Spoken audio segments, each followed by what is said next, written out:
time in the last 6 days, the Alouettes and the Redblacks are set to face off, this time in the nation's capital. Montreal still has a chance to win the East Division, but will need victories in its final 2 games and a little help to make that happen.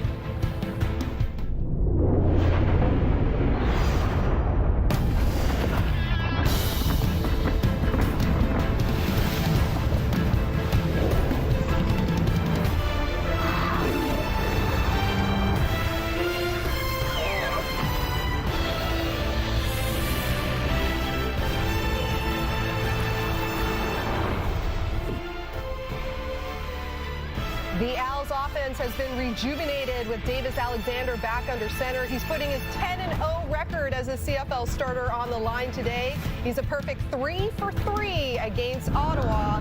And with injuries at quarterback, the Redblacks are turning to Tyree Adams today. Now, the last time he threw a pass in the CFL, we go all the way back to week 4 of the 2023 season. Hello and welcome here inside the TSN studio. We've got a double dip here on this Saturday, week 20 in the CFL. Thanks for joining us, Laura Dyken. Join alongside Enoch Mwamba, as well as a very stylish Milt Stiegel. We'll get the full story on that in just a second. But for the results from last night, we know the 6 teams are in the playoff field trying to make their way to Winnipeg. 4 weeks from tomorrow, the Grey Cup is set to go. So we know with Montreal, yes, they're already in, but they're looking for that top seed in the East. Still have a chance to do that with Hamilton on a bye.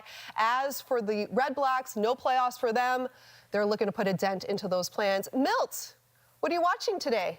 Milt. You look great. You look great. We'll talk about this later. I'm looking at Davis Alexander. He talked about last week how he felt that was his worst game as a professional athlete, even though they destroyed Ottawa. I just let you know how this man feels about what he needs his team to do. And it's almost like he's saying it's Grey Cup or bust for this team. So I'm looking at him to see how he's going to bounce back from his performance last week, Enoch. Yeah, it's Davis Alexander. He's the main character right now of this show that we're watching today. I mean, it just looks like this guy and another quarterback named Nathan Rourke are heading on for a straight-on collision. I'm not saying anything. You just said it's not done. It's not done. It's not done yet. But, I mean, the way that they've been performing, those two guys, the way they impact the game and their performances have been spectacular, to say the least. But when you look at the Montreal Alouettes, Davis Alexander, I love what he was able to do with Austin Mack last week, getting him involved and getting him to make some plays. I want to see if he can progress that as well, because he's going to be important if they really want to go all the way. Milt? How could we not talk about this shirt? We're going to bring it up later. But my street cred is destroyed now. You look destroyed. Great. Destroyed. Yeah, you look great. So you look good, Milt. I look good in anything. That is true. But this shirt is horrible. We are really testing that theory this time, aren't we? No. You look great. All right. We'll have the full story in the 3-minute warning. That is a tease for everyone watching. Montreal, 10 wins in a row over Ottawa. Kickoff is coming up next. I hate you all.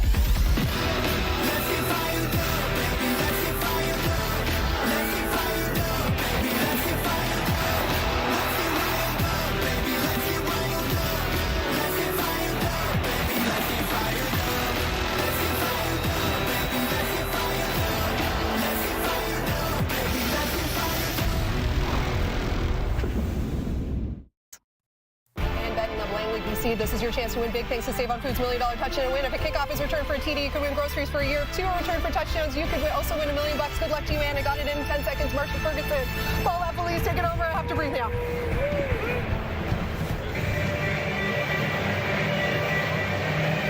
Thank you, Laura, and welcome to Ottawa, everyone, as the 2 most easterly CFL clubs are headed in very different directions. The Redblacks out of the playoffs in 2025, with the Montreal Alouettes still an opportunity for first in the East Division. Hello, everyone. Marshall Ferguson alongside Paul Lapalisse. Kenzie Lalonde at field level here for us throughout the afternoon, as obviously the key when you look at the splits of he's in, he's out, he's in, he's out. Davis Alexander's the key to this offense. 10-0 as the start of this season. He's got the all-time career record for opening season. And Tyree Adams, 3 years ago, got his first win against the Edmonton Elks. Unfortunately, had an ACL injury, took him out the rest of that season. Looking forward to seeing what Tyree can do. And Tyree Adams being leaned on by Bob Dice as he's trying to find some answers through quarterback adversity throughout the conclusion of this difficult season for the Redblacks. At the bottom of the standings in the East Division is Jason Moss. Hopes his team can be at the top by the end of week number 21. Needs to beat the Redblacks, needs the Redblacks to help out next week when they're on the road in Hamilton to close out the regular season. We'll see where it goes from there. But for now, all we know is these two teams get one final chance to match up in 2025. After Thanksgiving Monday went the way of the Alouettes at home. They're on the road here in Ottawa as it's returned across the 40 into the 45-yard line. Wrapped up and brought down with Davis Alexander and his perfect 10-0 record on the line here in Ottawa. Had a great talk with him this week, and you can just see the energy that this guy brings. And it's not just because he will pull the football down and use his legs. It's not just because he's going to get a bloody nose, Marshall, as he's taking extra hits. You know, he performs at a high level. He hits all the passes downfield. The receivers this week talked about it. He's able to hit us anywhere, and he's able to climb the pocket and get throws on every spot of the field. Completing 73% of his passes on the season. It begins with a handoff inside as Scott III, Stevie Scott bouncing off of tacklers, loses the towel and goes for a gain of 17, 18 yards as the Montreal Alouettes starting offense powers itself through the running game on the first snap. Tiger Shanks getting his third start at right tackle. He's a very athletic tackle. 5th overall pick from UNLV. Big frame, moves his feet well. Austin Mack, last week leading receiver, got his first touchdown. 5 catches, 87 yards. Adds a size and speed to that group in the receiving corps. They're already very talented receiving corps, Marshall. 5 different receivers with at least 500 yards so far this season. First time they've done that since all the way back in 2010. Is this one ripped along the sideline? It's completed. DeAndre Lamont right there to blow up Sneed, but Tyler Sneed right along that sideline, just out of bounds. Montreal plays a lot of screen passes. There's always different screens. You're going to see 3 receivers come over here, but one of them's going to go on a screen, and one's going to go deep, and one's going to go intermediate. And what you do is you fake the screen and then send 2 people down the field. The corner bites up, gets the throw underneath. There you put a space on that defense. Good execution because Montreal runs so many screens as part of their system. Good execution. Alexander on a deeper drop here. 2nd and 10. It's up for grabs. He got hit as he tried to throw it, and it's over the middle of the field, and somehow in the middle of a dozen bodies hits the turf incomplete, and Alexander in some pain holding his right elbow. Oh no, Davis Alexander.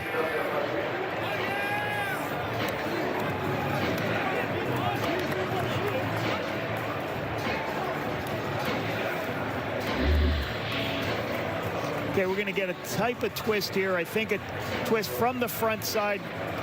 Actually, the linebacker comes from depth and is able to, as the guard moves out of the way, you can see Taylor coming in here.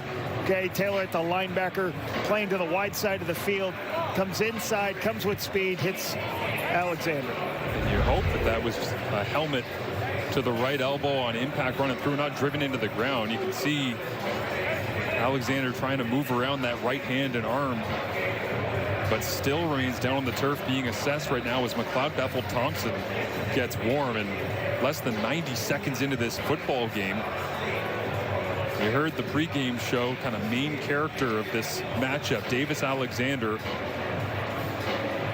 remains on the ground. Last week you saw on a short yardage, trying to get extra yardage as he's going through, pushing, takes a late hit, had to get out, or takes a hit as he's trying to get extra yards. Not a late hit by Lamont there as he's going off. You saw a little blood, was taken out for 3 plays, didn't want to go out. You can see this is why his teammates love to play for him, how competitive it is. Hopefully he's all right, looks to be okay. Yeah, trying to shake it off on the sideline, but you can see the right arm still bothering Alexander.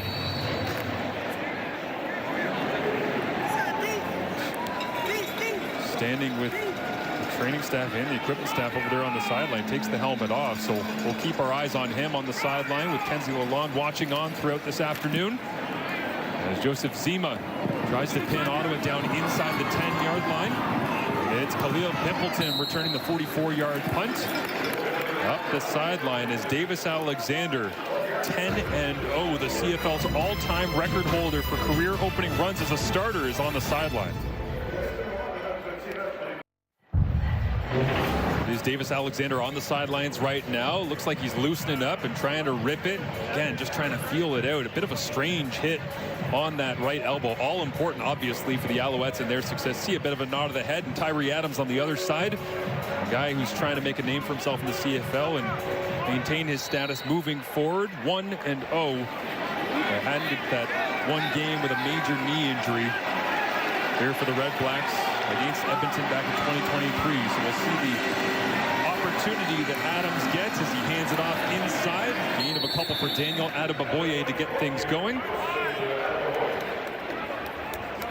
As here's the Redblacks starting offense for week number 20. Sam Carson, rookie, Louisiana Monroe, 4 start this season, performed very well for the 12th overall pick of the Redblacks at the left guard spot.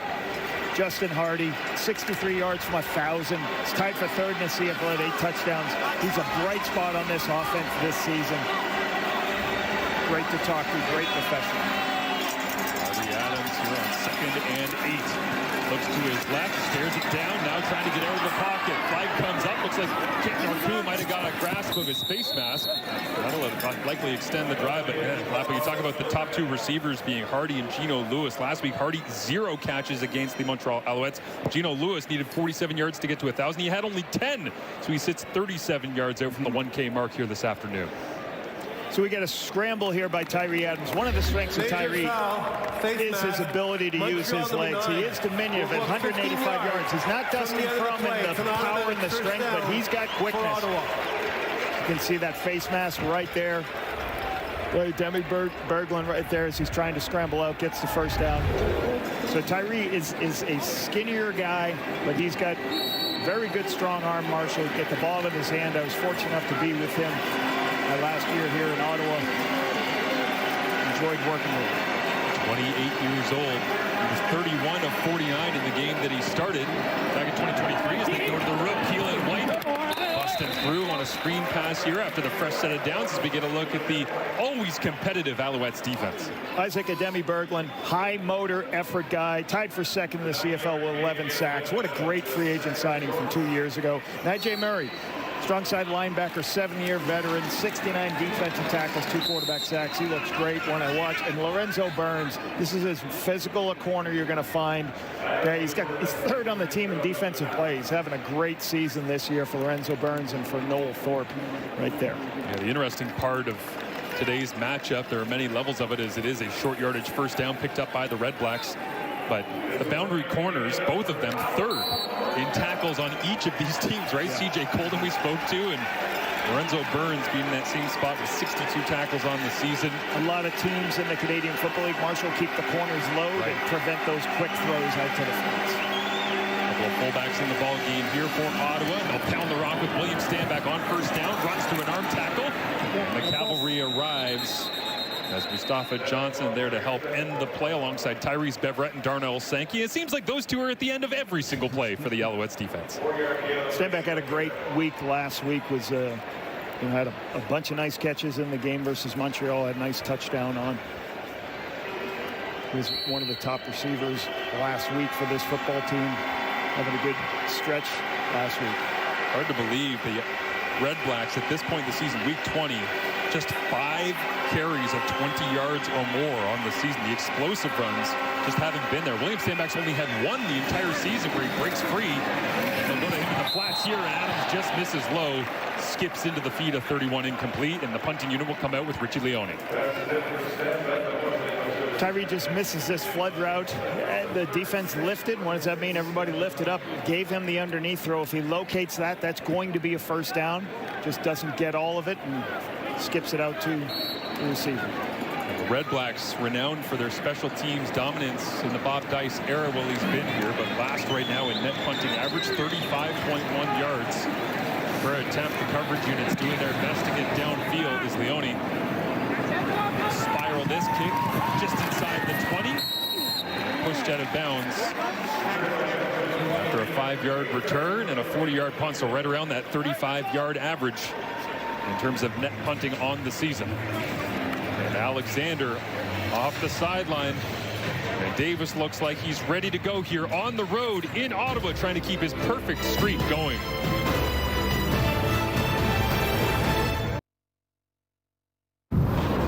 6-0 on the season. He's only taken 4 quarterback sacks. He's had 3 games of 300+, and this is the beginning of Davis Alexander's day here in Ottawa. Looks like he caught a helmet, potentially of Davion Taylor, as he was running past. Didn't really get driven into the ground. Went to the sideline, felt it out, started throwing the football around, and looks like it's loosened up enough that he's got the blessing from the coaching staff to hit the turf with a fresh set of downs in his second possession of the ball game. They'll begin with an inside handoff. Stevie Scott right into the middle of the pile and falls forward as we see the Redblacks defense led by Darius Pickett and Javon Santos Knox right in the middle. Starting at defensive end, Bryce Carter, maybe undersized for a defensive end, but great effort. 3 sacks this season, and he's great against the run, as you see right there. Davion Taylor, we just saw get the sack here. 7th start today. Crazy athletic will linebacker. He's going to have to chase all those throws to the sideline. And C.J. Colden having a great year, leading the Redblacks with 3 interceptions, that boundary corner position. Alexander takes the snap on 2nd down and medium, jumps into the air, and then over the middle finds Tyler Snead, who's having a monster season for the Alouettes, and continues that by moving the sticks here. Already 111 targets on the year, now his 78th catch of the season. If you watch Cole Speaker, he's going to come in and then do what you call a bang route. He's going to bang it out off Javon Santos Knox. And watch Santos Knox. He opens and then goes outside. As Davis climbs, he sees, oh, there's all that space for Snead. Good spacing by the Montreal's offense. And good recognition by Davis, knowing where the underneath throws are.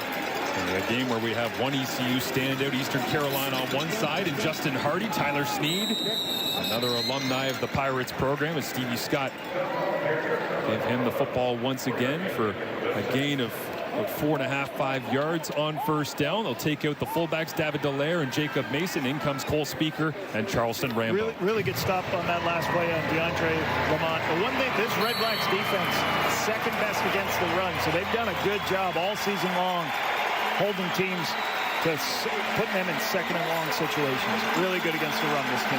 Bryce Carter, you highlighted there, Lapo, digging in on 2nd down and 5. Alexander looks to throw. And he gets his arm hit again as he let it go. And it hung up in the air. Rambo made the grab, but Alexander grabbing at his throwing arm again.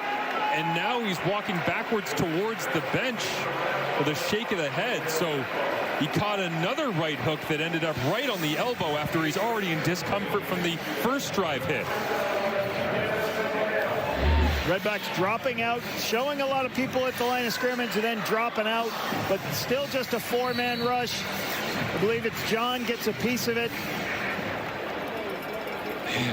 Difficult shot to take as he's releasing the football. Amazing that this turned into a completion on the sideline. Somehow Rambo tracked it down, and Alexander got enough juice on it as now he looks to the outside complete. Stevie Scott. And Alexander continues to massage and hold that elbow, and he's not exactly the kind of guy to play up an injury either. And Alexander's a tough cat, so for him to constantly be messing around with that, as you see McLeod Bethel Thompson keeping his arm warm on the sidelines just in case. Love it. Looks across the field, goes all the way back to his last read in it, and to Stevie Scott. And again, you can see him with a little bit of pain. Alouettes pushing for tops in the East Division with the Tiger Cats on a bye this week and needing some help, but at what cost? Alexander hands it off. Stevie Scott breaks one tackle, now a second. Touchdown Alouettes. They pound the rock right through the middle of the Redblacks defense.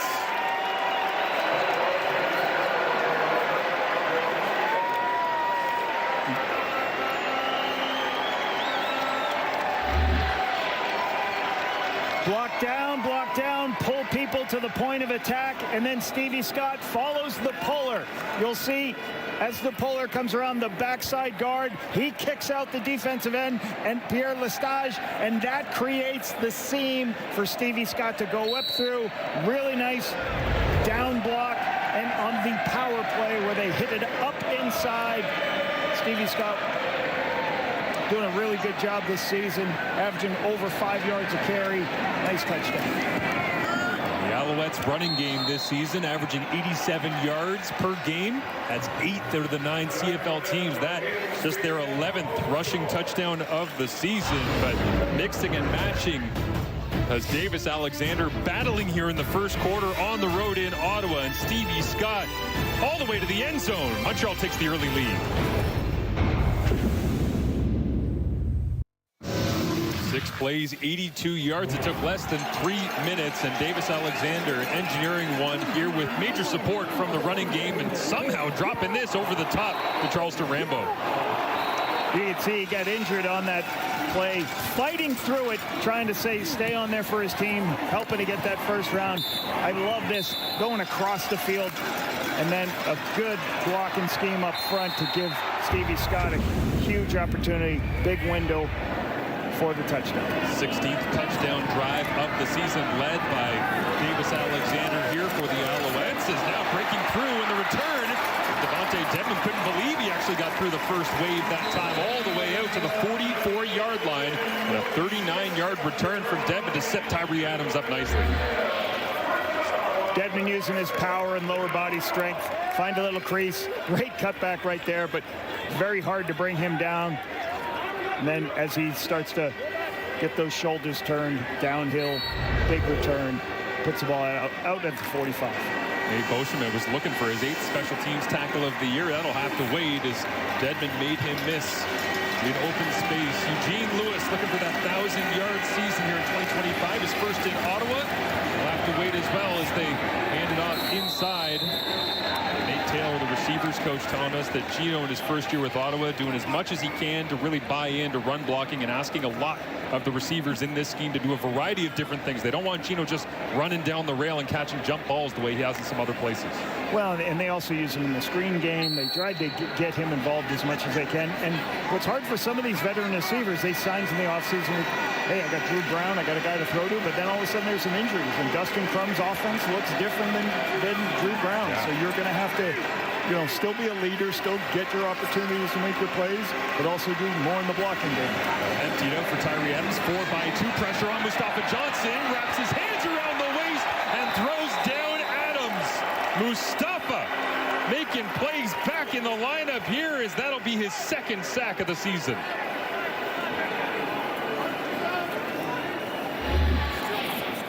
Mustafa Johnson over with a 3-man rush. You can see him over the middle of the center. Team's up. Little bit of a twist with the linebacker coming off the edge. Okay, Arku forces displacement on the O-line with the sack. Sean Oakland. Wobbler here from Richie Leone as Benjamin gets his hands on it.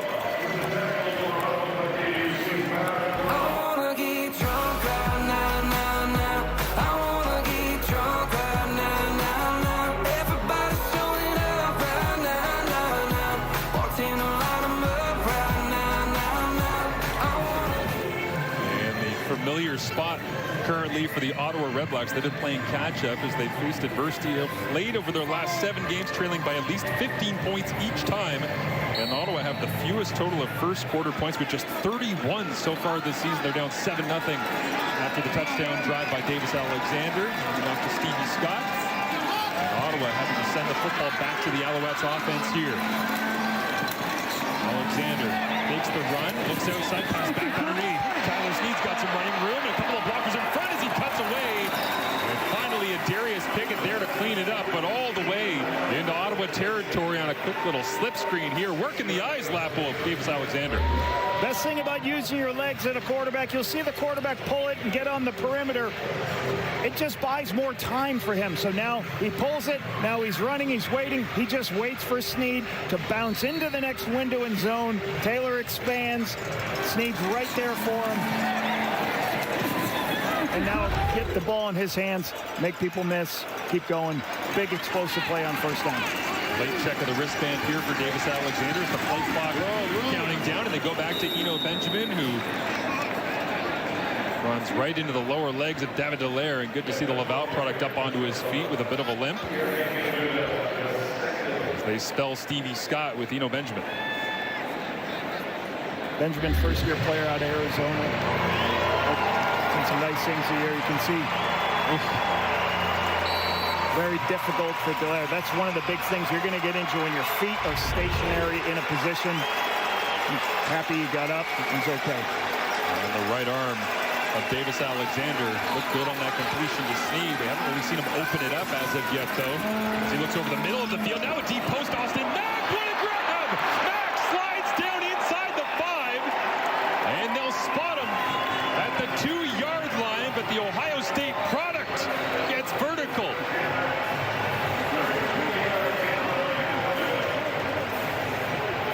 Looks like Davis Alexander knew what he was saying. This is what's called middle open. The whole middle of the field, wide open. There's nobody there. So he just waits to Austin Mack go to that spot, and he throws it up.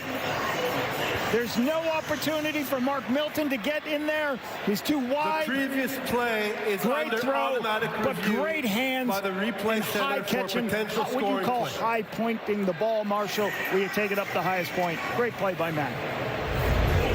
And an offense, because Davis Alexander has spent so much time on the sidelines this year with injury in that hamstring, that sits 6th in the CFL when it comes to explosive passing plays, 24 of them on the season. That's number 25. But Austin Mack told us this week, Lapo, that Davis Alexander, he said in his own words, quote, unlocks our offense because of plays like this. And the other thing Austin Mack talked about, a couple of points people have to understand with David Alexander as you see this great catch, is he's been in the system for 4 years. So he's been with Jason Moss since he's came to Montreal, in the meeting rooms learning, and the one thing I thought was interesting that Davis said is, like, I had to teach some of these young quarterbacks this system during the course of this season. McLeod Bethlehem Thompson, new people.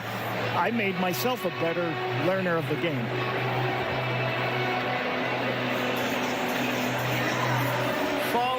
Following, automatic review by the replay center. The ruling on the field stands. It's first down for Montreal at the 2-yard line. Yeah, tremendous slow-mo shot from our CFL and TSN crew of the ball skills of Austin Mack on full display. Grabs it with 2, and then all of a sudden starts juggling the football from one hand to the other hand to the other hand.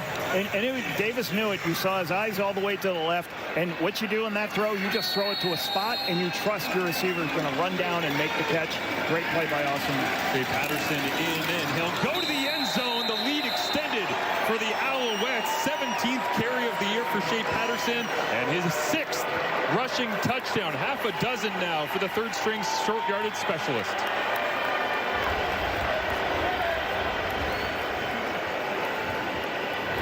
Short yardage plays all about getting your feet lower. As an offensive lineman, getting low and getting push. You can see it right there. Callender does a great job knocking people off the ball. The stage. And that off tackle wedge. Go to the bigger guys, because usually the smaller linebackers are out over the tackles. Great push. Shea Patterson in for the Michigan grab. It sounds like Percival Molson in here right now as they have a 13-0 lead with a low snap, and now Jose Maltos Diaz is going to go for a run out to the left-hand side, tracked down from behind.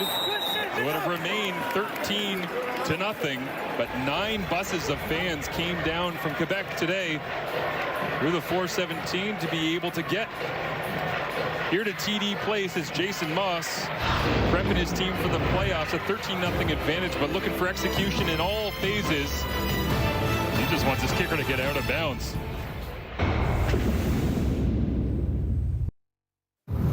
Austin Mack telling us this week that he moved the family full-time year-round to Montreal. Hated the cold last winter, but he's heating up at the right time this season. Is getting back onto his feet last week, battling on Thanksgiving Monday at home. Straight down the middle of the field. That looks familiar, doesn't it, Lapo? And then here he is in action again today. And I loved what you talked about. He said, you get the adjustments. His 2 daughters, he had moved here with him and his wife. And you got to love guys who make the community, they're home, and they're around all year. You're right. He did say, I might have to go home. I may have to get out, go south a little bit because of how cold it is. But I enjoy hearing these players that stay here, make the community their own, and Oscar Mack's a great representation of what's great about this league and the Montreal Alouettes. It's great, too. He found the positives in some of the difficult moments in the cold weather. He said the weather was absolutely awful in Montreal last year. 6 feet of snow was a bigger culture shock than the language or the food or anything else. He said, but the best part was coming home from the facility every day. My daughter was obsessed with playing on the sled. All she wanted to do was play outside, so he is addicted. The family has signed up for the full Canadian experience here in Montreal as Devontae Dedmon breaking free once again. An even better return than he had last time. Tyrese Beverett going to add to his efforts on special teams on the season. But Devontae Dedmon has been special throughout the year as Tyree Adams comes out once again, and we head down to Kenzie Lalonde for the first time this afternoon. Yeah, Marshall, for Tyree Adams, all he remembers about that last start, June 30th, 2023, was the win. And he said since then, the last few years, it's been challenging at times, of course, but what has kept him motivated is his teammates, guys like Devontae Dedmon and strength and conditioning coach Aaron Craig. And so when I asked him, what does it mean to get this start? He said, well, the little kid in him is through the roof, but the pro in him wants to just be a pilot today. Not get too high, not get too low, just fly the plane. Ultimately, he just wants to prove to himself he belongs in the CFL and help Gino Lewis and Justin Hardy reach the 1,000 yards milestone. Yeah, he's trying to manage it right now. You can feel it, Kenzie. He's trying to be relaxed to keep the heart rate down. That one a little bit off the mark, Lapo, but it's a huge challenge for him based on the way the season has gone and the expectations of this fan base at home saying we need more. I don't know if they need to view him as the savior of any kind as Drew Brown watches on the sideline. Well, and more immediately, like you talked about, this team, they've scored less than 3 points in 14 of 16 games in the first quarter. They have to show up in the first quarter to help the crowd, to help their defense, to make something happen in the first. Adams looks over the middle. Khalil Pimpleton gearing down before a major collision. Marc-Antoine Dequoy right there alongside Darnell Sankey. First quarter scoring, certainly a huge part of the story. Doesn't matter if it's Drew Brown, Dustin Crum in the lineup, Tyree Adams. It has been tough. And obviously, Ottawa did not score on Thanksgiving Monday down the road in Montreal either. So one of those things that you think in the middle of the season, well, this might be a bit of an issue. And then you go, well, now it's really hamstringing them. And here we are at the end of the year. You go, man, that's the story. Well, and you just want your crowd in the game. You want your defensive players to say, hey, it's going to take too much. Fake to toss, and Adams, as the ball pops out, is it on the ground and recovered by the Alouettes? Darnell Sankey had his hands on it. Did he lose it? Did Marco Dubois steal this away somehow after it popped out of Tyree's hand?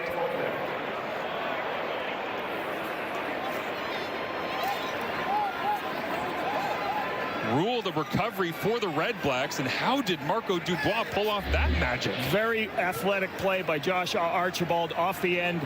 He goes in and tries to get a piece of this. As he does, Marco Dubois I think Marco just takes the football away from Sankey. So Marco's heads up, sees the ball on the ground. Okay.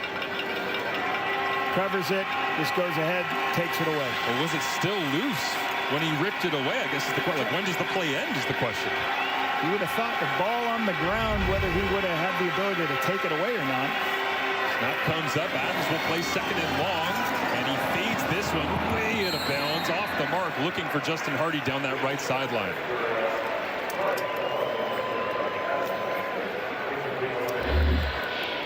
Little seam ball to the boundary, number 1. He gets hit as this comes through here. He's going to take a shot just too far outside, so he's got to locate the football better, obviously. This drive 0 for 2 on his locations. They got to give him some nice, move the launch point, give him something easy, Marshall. And you can't obviously be in these 2nd and 14s. Yeah, put him in a difficult spot that time around if the ball popped out of his hands, but the relentless pressure of the Alouettes defense up front does its job as Richie Leone will try to pin Montreal down inside the 10. See where they spot it, but a good kick that time from Leone on a 39-yard punt. at the end of the first quarter. Another first quarter for the Ottawa Redblacks, where they are scoreless offensively. The Montreal Alouettes in control with the Hamilton Tiger Cats on the bye here in week 20. The Alouettes trying to do their part, get the victory, and keep the dream alive for a bye and top spot in the East going into the CFL playoffs in 2025.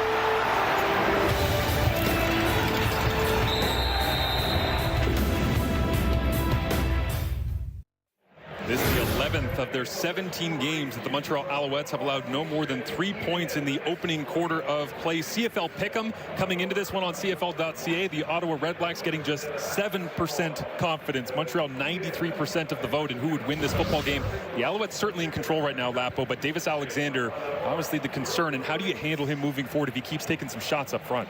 Well, I think you're going to have to control what your play calling is. And some of those are downfield shots. You're going to take some hits. He's just got to make sure that he goes down when he's scrambling and when they're moving the launch point for him a little bit. But hey, they're trying to play for first place. He's their starting quarterback. They're going to give him opportunities with the football. He's just got to be careful himself. He doesn't take any hits that he doesn't have to. The great punt from Leone ends up spotting the football deep inside the 5 as Alexander. What a window throw. Austin Mack adds to his tally on the day all the way out to the 30. And it's a gain immediately of 26 yards with the strong right arm of Alexander. No concern on that one. A little bit of big motion. When you're backed up, either you take a shot to get out or you take a quick throw. Austin Mack on the post behind the vertical route, so they kind of layer 2 routes. Clear out one, put Austin Mack underneath it, see if he's over the top of the linebackers. Great location by Davis Alexander on that skinny post.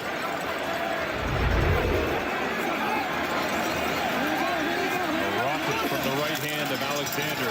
He looks to throw again, and out to the flats. He'll take Tyler Sneed wide open and get pushed out of bounds. So Lockridge there to make the play. It's the first year at Fresno State, just his 6th tackle of the season, but Sneed right there next to the first down marker. He's using his legs to get out on the perimeter here. It's just a little rub play on the outside, Marshall, as quarterback just pulls the ball, goes out, nobody's got contained, and you get the underneath throw as the coverage goes high. So just moving the launch point, getting Davis in easy positions where he can throw the ball quickly, get it out of his hands. Alexander, 7 straight completions since he took the big hit at the beginning of this football game as he hands it off here to Stevie Scott, who stays on his feet and rolls his way out towards the 50-yard line, as they did give, obviously, Tyler Sneed the first down on that last play, just barely, and now it's 2nd and 3. Bryce Carter with a really nice move. You see him right at the end of the screen, avoiding the kick-out block, going in to make the tackle on Stevie Scott. Bryce Carter, 3rd-year player from Jay Young, did a really good job stopping the run. Single game high for Stevie Scott of 125 yards. He's already up at 47 on just 5 carries so far this afternoon. 2nd down and 3. We'll go back to Scott. Cuts away from first contact, and Austin Mack, the quick signal of another Alouettes first down.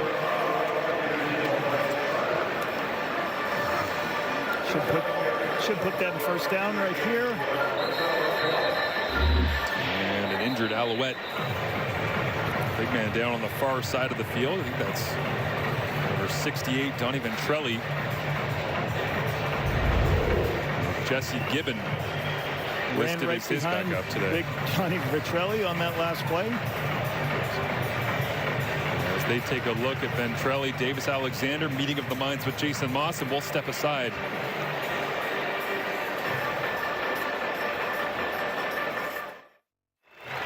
Fresh batch of faithfuls join the Traders Canada.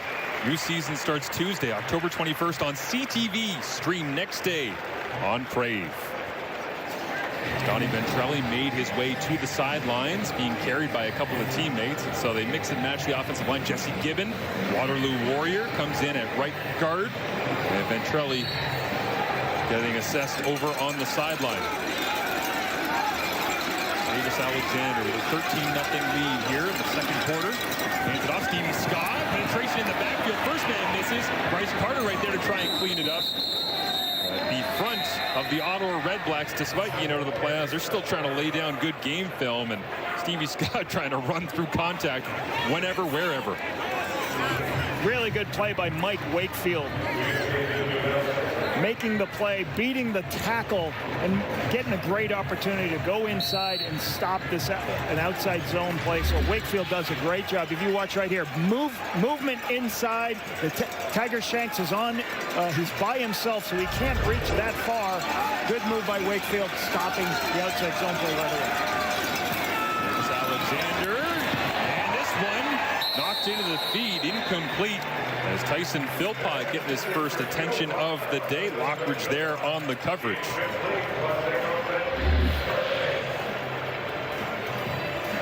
Throw outside just a little bit behind Tyson Philpott. Lockridge did a good job last week.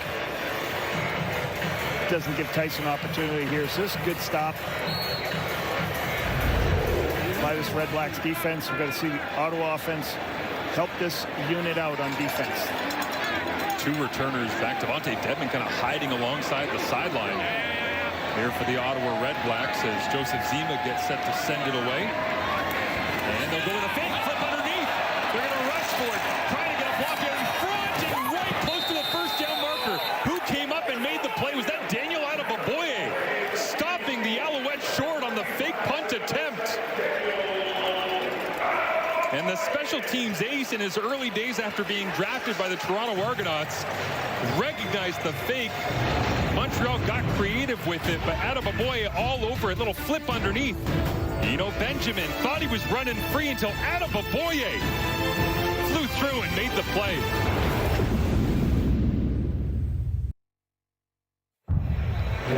Adebaboye making the play here on special teams. Montreal Lapo getting creative with it, though. A little bit of the down block, pulling people around, trying to do a little bit of fake. You'll see that happening. And then you flip the ball. As they flip the ball, trying to get your blocks on the downfield. Circle the defense and go. Daniel Adebaboye makes the play here over Arthur Hamlin. Can't make the block. Good stop. Oshima watching on as well as now Braylon Addison takes a little pop pass inside. Flags come out at the end of the play and thrown right into the middle of the pile as well, as Mustafa Johnson trying to break dance and unpile himself from Jacob Ruby. Well, this is get all your big offensive linemen, have them flying around, pulling around the front side, get Braylon Addison behind him, try to get extra yardage. Player misconduct foul against Montreal number 94. We'll go up 15 yards from the end of the play. Automatic first down for Ottawa. Maybe that was how Mustafa Johnson ended up playing Twister. So at the end of the play, this is what you call a tourist hit. The league doesn't want any extra stuff right here. You can see at the end of the play, no reason to do this. Players' safety, so easy to see for the officials to make that 15 level. Tyree Adams gets the start here today. Bootleg gets rid of it quickly, and underneath it's Gosselin. And the fullback puts his shoulder down through Marc-Antoine Dequoy inside the 20-yard line, and a first down for the Redblacks offense. Good old school. Fake a run to one side, bring your tight end across the other way. Change the coverage, get everybody chasing. Kenton Arku can't get there in time before Gosselin's there. Nice catch for the fullback for the first down. Anthony Gosselin just his 8th catch of the season. And a first down here inside the score zone once again for the Redblacks offense. Adams under center. Goes speed sweep, Khalil Pimpleton, and trying to get the dynamic returner involved in the fast-flowing Alouettes defense, and Jeffrey Canton-Arku all over that one. Canton-Arku, you're hoping that Canton-Arku doesn't play the run here. And then as the run develops, he sees that it's a speed sweep the opposite direction. He recovers. He's so athletic. He can put his foot in the ground, go and recover, and make the play for the stop. You see Tyree Adams asking for the play call to come in once again as Canton-Arku, 37th tackle on the season. Put that together with 3 sacks, 5 special teams tackles, an interception, all in a depth role here, rotating in and out of the lineup for the Alouettes. Is this one complete? Gino Lewis drives the legs inside the 10-yard line. And looks like Gino's going to be right there. We'll see where they spot it, as the first down marker sits at the 9-yard line. It's a completion. I appreciate the completion. They just got to make sure they work on, you know, Tyree almost throws this immediately underneath. Does he have something deeper? Does he have something to get the first down? And they're 3rd and short, so it looks like you're going to go for this quickly. Yeah, they stay on the line and go right away as Tyree Adams plunges his way on 3rd down and a yard. Looks like he's got it. Bob Dice's crew will reset with 1st and goal once they spot the football. A little bit of tempo, go right up real quick. Can't be a substitution. Tyree is very quick. It's only about 185 pounds, Marshall, so he's got to stay low and go. Good 1st and goal now inside the 5. Tyree Adams, 5 of 8 on the day, 55 yards. The Ottawa Redblacks, the 2nd most score zone opportunities in the CFL this year with 54 coming in. 33 touchdowns on those 54 trips inside the 20. Yeah, only 6 in the Canadian Football League. Not one of the top teams that's going. Adams, play fake, flips it into the flats, caught, and rolling down at the 5-yard line. As William Stanback tracked down by Marc-Antoine Ducroix, who lost his feet. This is a RPO where the ball goes here. Stanback's going to come across. Hardy's going to go deep. Tyree's going to read the end. The end crashes. I'm going to pull it and try to throw the ball quickly.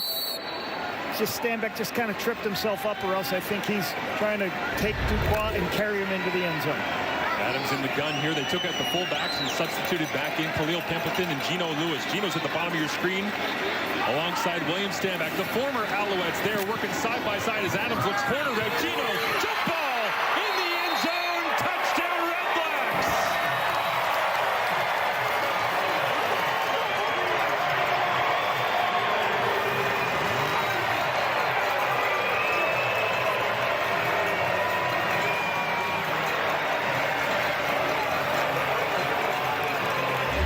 We talk about players doing more things. Braylon Addison comes in. Najee Murray's blitzing. This is more than the quarterback can be responsible for. But watch as he comes in. He makes the block to give the time to locate the ball for the nice catch by Eugene Lewis, getting his 1 foot in bounds for the touchdown. A slow developing play there for Stanback and Lewis, but it pays off with a major. And Lewis Ward tacks on the extra point. The Redblacks should just go to the 2nd quarter, right? You know what I mean? They get the touchdown. Skip that first quarter stuff. What are we going to do the 1st quarter for? And a good response here, trailing 13-0 midway through this 2nd quarter. Finding a way to let Tyree Adams make a throw inside the 10-yard line, just giving Gino an opportunity up high. High point the ball, get it to your corner of the end zone, let him jump for it. Good spot. I like the max protection. I like this drive. There's some play action, some easy throws underneath. Coach Dice likes that call right there. A little bit of run game, but just trying to get Tyree some easy throws as part of this first drive. And they stayed on schedule. A couple of first downs on first downs. That's what puts them there. Look at that. Love those gloves from Gino on the sideline, but also you see the big fist pump right next to head coach Bob Dice. Phil Moreau, the scout that's a big part of the reason that Tyree Adams is here and throwing that touchdown, was right next to the head coach on the bench. Yeah, Philippe Moreau was original years ago when Tyree came into the organization. I was here as a head coach, and we had lost Duck Hodges like a month before training camp, and Philippe Moreau said, hey, I got this kid who's pretty good. Like, I like him a lot. I think he's talented. He's playing arena right now, so what do we do? I kind of looked up his stats, and I remembered looking at him a couple years before, and I said, let's bring him in. So he showed up that week and showed up for training camp. Tyree Adams now here for a couple of years, filling in, recovering from his ACL injury as well, as Davis Alexander takes the field once again, and the 4th-year pro at a Portland State in Alexander spent so much time learning and trying to understand this Jason Moss system that he said when he was out injured, he was actually trying to help all the other quarterbacks understand the best ways to manipulate the offense to get the best out of it, which kept him sharp in the time that he was away from being able to put the shoulder pads and helmet on. Blitz coming from the Redblacks, and Alexander throws right into it. Stevie Scott got a little bit of running room and breaks across the 55, puts his head down as well. And Scott showing off the physicality as DeAndre Lamont came down from free safety, and for the burden on that one is, Lamont and Alexander involved last week in a late hit have a conversation. When you see Adrian Fry blitz off the edge, we're playing a zone blitz, so everybody's going to be not in a position to cover that route. Davis throws it underneath. Now that gives Scott plenty of time to run. And you see Lamont not hurt, just disappointed he took that shot. He knew immediately how bad that one was going to look on film. Took a big pop as, again, Lamont gets involved in the middle of the play, trying to earn back some respect from Stevie Scott, perhaps. We get another look at it. Colden's turning it back. Once you see it, lower your shoulder, get lower than the defender. When you get lower, you're going to win that battle, especially with speed going right there. And Charleston Rambo's in the middle of the mess going, whoa! Just trying to hang on and go for a ride with his running back. With Alexander, quick drop, looks over the middle, complete. And Austin Mack makes the grab at Darius Pickett, brings them down right next to the marker here on 2nd and long. And they'll move the chains. So part of this game is watching these players. Okay, let me do this. These two are tied together. When the back runs out of there, you see the linebacker go. That's easy for the quarterback to recognize, then throws it inside to Austin Mack. Late motion, too, being able to read it off the fly as Alexander, as he looks left, comes over the middle, now pressure on, and brought down. Jonathan Jones, former Argonaut, gets his opportunity in his 4th year in the CFL out of Toledo. Jonathan Jones right here. So on a pressure situation, trying to get some extra pressure. You see him just fight through as Davis pulls the ball down, starts to scramble. Lestage just doesn't hold up long enough as Davis starts to scramble. There we get an opportunity Nice pressure by to see Alexander in a tough down and distance. What can he do? Playoff simulations as they head towards the Grey Cup dance. They'll go a screen underneath, and Steve Scott's going to be wrapped up, thrown down. Javon Santos knocks you circled it to play a go lap. Oh, these two players are connected. Here they are once again. So when you have a screen pass, you try to dump all the receivers to the field, and that's what they do. So you leave very little players, but then you just got to keep an eye on this. Santos Knox, recognize it. He's man-to-man on the back, so one of the guards has got to recognize that and go block the defender covering the screen pass. So you can see Davis here talking.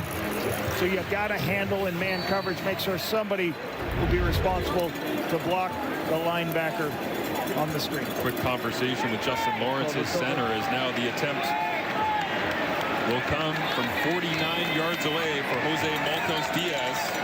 19 of 22 on the season from this distance. The leg never in question with the strength, and the accuracy on point as well. As the Alouettes and their hordes of fans that have made the trip to Ottawa celebrate extending the lead 16-7 with 3:33 remaining in this first half of action. East Division rivals. One of the keys to the future of the Ottawa Redblacks is having good young Canadian coaches coming through the pipeline. With more, here's Kenzie Lalonde. Yeah, Marshall, and it helps when your coach came through the system here with local coaching. So Nate Taylor, of course, a former University of Ottawa coach, and he recruited Eric Cumberbatch, who's from the local region. He's from Alexandria, and there's a fun little recruiting trip story here when Nate signed him to be an Ottawa GG. So Nate Taylor and his fellow coach Rob Greeley drove down to Alexandria to sign Eric. And look, word travels fast when you sign a local talent. On their way back, they stopped in for some barbecue, and when they went to pay their bill, well, it was already covered. All they were told was that the community was really happy to see a local guy get signed to a local university team. Just goes to show that it's all about what you do with the opportunity and where it can end up. Is now Cumberbatch and Nate Taylor, part of their hometown CFL group. Yeah, absolutely. Wonderful story, Kenzie. Thank you. I always grew up thinking, well, that stuff only happens in Texas, right? You go into some small town, a guy goes, don't worry about your bill. I believe he's in Cornwall, which is, they care about their football. They have a good football program down there in Cornwall. Yeah, so it's great for Nate Taylor. Nate Taylor was part of the Canadian Football League's diversity program, Marshall. So he came in, was a guest coach for me, and helped Bob Dice, who at the time, like Kenzie said, was coaching at Ottawa U. Did an excellent job helping special teams and helping on offense. A couple years later, opportunity on the staff, he gets the opportunity. Great to be able to see them having having success and being on the same team here as well. One player, one coach is Mustafa Johnson. Tackle for loss, throwing backwards. William Stanback on the play. Mustafa Johnson all over it here today as we have hit the 3-minute warning. Just the second tackle for loss due to injuries on the season, slowing down Johnson's campaign. But a bright future ahead for both Nate Taylor and Eric Humperpatch as the Montreal Alouettes trying to close this thing down to end the first half. Some major defensive plays for Johnson and company.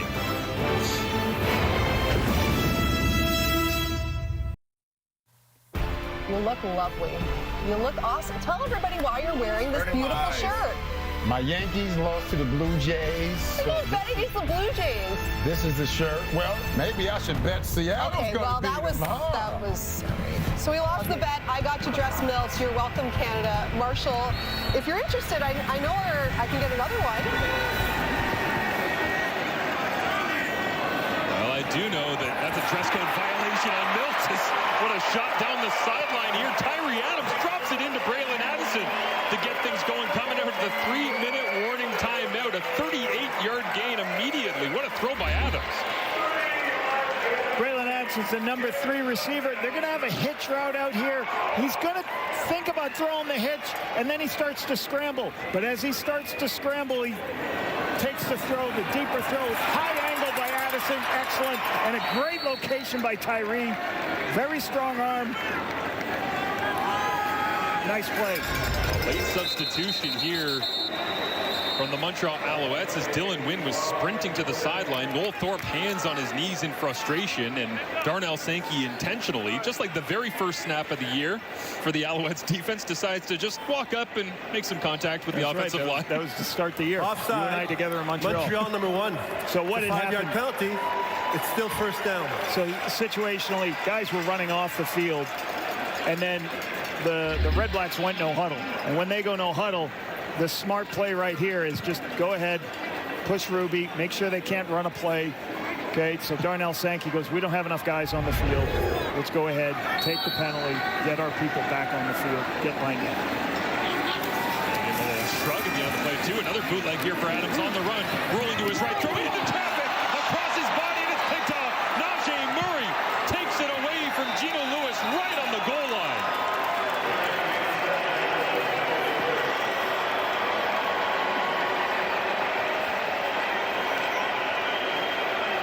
This defense for Montreal, guys play different spots. Najee Murray, who is the strong side linebacker, ends up going up to play free safety. As you see him high as the free safety, this is a nude play where they're trying to run a naked. As he throws across his body back to the open receiver, Tyree does not see Najee Murray playing the free safety position. Najee's in a perfect position to pick the ball off, take it away from Eugene Lewis. So great play, understanding, okay, being in the right spot at the right time, coming downhill on that crossing route. And take it back to Darnell Sankey taking the penalty a man short as well, right? It's like, well, we'll burn this play, give up 5 yards, and then we can come back at the very next play. Interception as Murray did a little do-si-do with the uprights at the front of the end zone as well to go and make that interception. And the Alouettes handed off. Stevie Scott going nowhere on first down, just a gain of 2. So sudden change for this defense for the Redblacks to give them an opportunity. Try to keep this a short field, try to get their offense another opportunity. And that's kind of been the thing. The defense is held up, but they just need more from the offense. Obviously, last week, that's what they were talking about. And you just got to get more. It's just difficult when you turn the ball over in field goal range. Starting right guard Donnie Ventrelli remains firmly planted on the Alouette sideline in a chair, so looks like he's not coming back anytime soon. As Alexander, with that refreshed offensive line, throw out to the sideline and knocked away at the very last second. C.J. Colden right there, his 4th knockdown of the season. Just looked like he just didn't see the ball as it came out to him. He's going to come out, work into the flats, break out on a quick out route, and that just doesn't catch it with his hands. I loved asking C.J. Colden this week, who do you enjoy watching in the CFL? And he goes, well, Priester, Pickett, Justin Howell, my team, Roland Milligan, Sluka, Chatfield that's over there in Toronto, Peters, McFadden. He just was like, are you going to name anybody that's not in the CFL. He started giving me a list of 40 guys he likes watching in the league. So a little bit of mutual appreciation society there from CJ Colden, and some players I'm sure enjoying that play he just made. Is this short punt drops down to the 55. Flag comes up as well. Looks like no yards. And on a 39-yard punt from Joseph Zima. So important by the veteran punt returner, understanding a little bit short punt. I got to sprint to get underneath it. If I do that, I'm going to get my team 15 free yards. Savvy play from Dedmon is Adeboboye never not smiling on the CFL field alongside his return man. Good to see Dedmon healthy and in action here today alongside Pimpleton in the return game. There is no flag on the play for no yards, okay? It's going to be first down for Ottawa. Ben Major, our referee, don't know if I've mentioned that here today, haven't had to make very many calls, but the 5-yard halo remained intact on that one. Najee Murray is over here playing. I know he's a linebacker, but this defense plays him in a different spots all over the place. Oh, he hit the goalpost, slowed him down a little bit, and then he's in a position to get in front. Goalpost getting in the way. You gotta move those things, man. So I hear something about it. Inside run, Tyree Adams gets banged up for a minimal gain, is 2 or 3 yards, but Najee Murray, great instincts and still able to cover that much ground despite the moment of hesitation thanks to the furniture in the front of the end zone. A little pressure on the edge, and I think Tyree just pulled it down, and I don't think this was called dry. Just took off, saw Wesley Sutton blitzing off the edge, took the ball, tried to get extra yardage. Great 2nd and 8 for Tyree Adams after throwing the interception to Murray. 5-man rush. Adams gets it out. Marc-Antoine Duquois knocks it away from Pimpleton. And Duquois with no interceptions on the season, but a couple of big plays last week, and this time covering ground in a hurry. Tyrese throws the ball out on the perimeter here, and you know, for safeties, the key for safeties is to have speed and ability to run. Marc-Antoine Duquois is one of the fastest safeties in the Canadian Football League, and he comes and strikes, makes a big hit. Especially when you start zone blitzing like Montreal likes to do, you got to have a safety covers ground. Great play by Duquois. You ever daydream about Duquois being on your national flag team? Oh yeah, sure. As this one skips into the legs, bounces off the returner, and did Ottawa hop back on top? No, Montreal has possession somehow at the bottom of the pile. Thought Pickett was going to get on that. 34-yard punt, and Eno Benjamin, as Jason Moss looks on dismayed.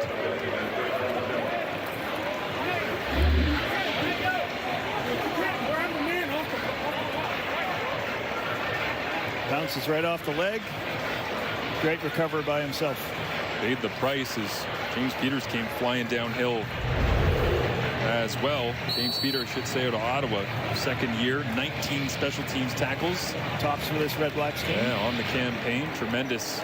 With some of the top special teams players, right? With Tyrell Richards and Alexander Gagne on this other side of the field. Davis Alexander with 68 seconds to operate. Little play fake, looks outside, points, wants a block. Ages on giving chase, and Alexander steps out of bounds, just shy of the marker. Flag comes up way 65 yards away from the play.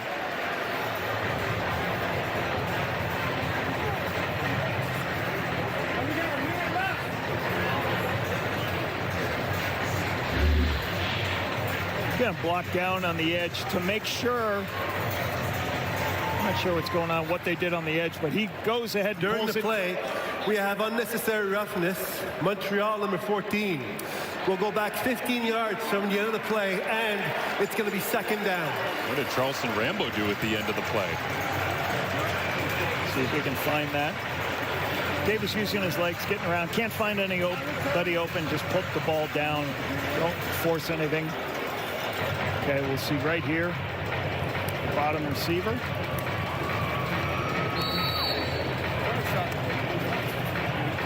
Little punches at the end, easy to see by the officials.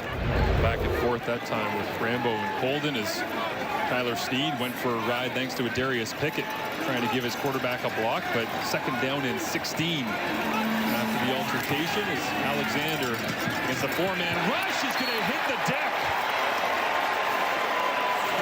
Westman Teala, a global right in the middle of the mix, still for the Redblacks.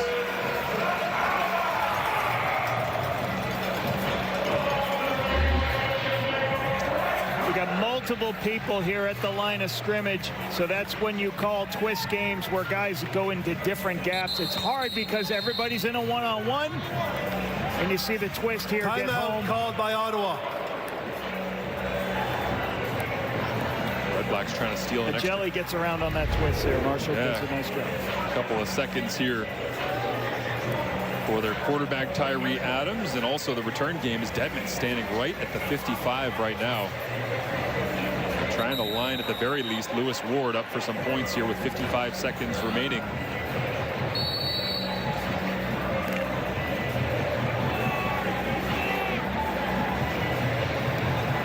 Tyrell Richards, you mentioned, top of your screen as a gunner, all around standout athlete. Great year on special teams. 26 special teams takedowns as he gives chase at Devontae Dedmon. Ball hops and skips out of bounds. As the Redblacks take possession after a 44-yard punt. 47 seconds remaining and a 16-7 Alouettes advantage. That's a huge kick by Joseph Zima. We talked about what those guys were doing. We got halftime. We got Laura, Enoch, and Milt Stiegel in a crazy shirt. Dress code Milt. Dress code violation right there. But we talked to Byron Archibald this week about their special teams and what they do, and he talked about Joseph Zima, how good he is at spotting the ball. That kick right there gave no opportunity for Devontae Dedmon to get an opportunity to return this kick. Helped out, kicking out, backed up. Big emphasis for the Alouettes special teams as Adams rolls the pocket all the way to his right. Personal protector there. Now flipping it back across his body. And Justin Hardy's got it inside the 30 and brought down. A little sleight of hand card trick that time from Tyree Adams. Sprint out. Help your quarterback. Help your young quarterback by running and splitting the field in half. Let him sprint out and see the routes. Come on. You got tempo. And Adams hit as he tries to get this one away. So I like that call. Sprint to the wide side of the field. Give him plenty of time to see what happens. Well, this time it didn't make it back to the original line of scrimmage from Tyree Adams as he looked to the sideline. So the flag came out from Ben Major on the sideline. After a big positive play to Justin Hardy, looks like the Redblacks setting themselves back on this one. As the CFL, whether they're going to decide there's a receiver close by for them. Well, behind the line of scrimmage, right? There is no flag on the play for intentional grounding, okay? It's going to be second down for Ottawa. I mean, it can be intentional. It doesn't have to. If there's a receiver close by, they can still say doesn't have to cross the line of scrimmage. So they could say there was a guy 1 yard or 2 yard past the line of scrimmage. You could say he's trying to throw to that player. That's what I think happened. Yep, so Adams given the vote of confidence that time upon review. Handled quickly, which we always appreciate, is he'll look to the left-hand side this time. Stand back, open in the flats as a flag flies and a drop.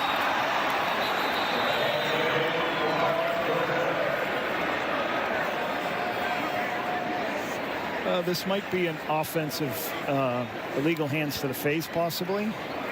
So trying to see this. I think Mustafa Johnson's helmet came off. 94 lost the bucket currently, just putting it back on as Bob Dice watches on with the 4 and 12 Redblacks. We have a major foul, face mask, Ottawa number 51. We'll go back 15 yards, and it's going to be third down for Ottawa. A couple of negative plays that time. Back to back for the Redblacks. It's going to happen right here, and it's going to happen as they move here from the pit look. You can see his hands right there grabbing on. Okay, and that's why the helmet comes off. Now it's a penalty if Mustafa keeps playing, but you don't want to play that. You can see the holding there by Peter Godbear. 45 yards away, Lewis Ward lining this one up. 76.7% on the season, just 33 of 43. And 12 of 20 from this distance. And this one knocked through.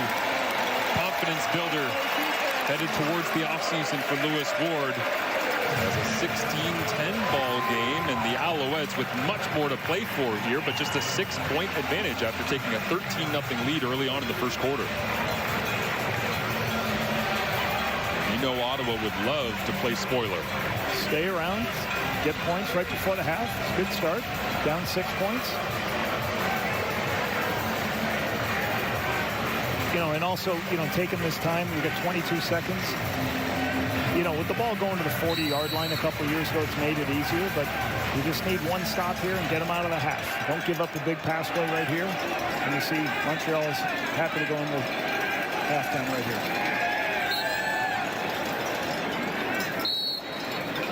Major whistles it in. Davis Alexander with a rocky start to this one. If you're just joining us, getting his throwing arm hit twice in the first quarter. Gingerly went to the sidelines, warmed it up, got things going, but he's in the middle of a battle right now.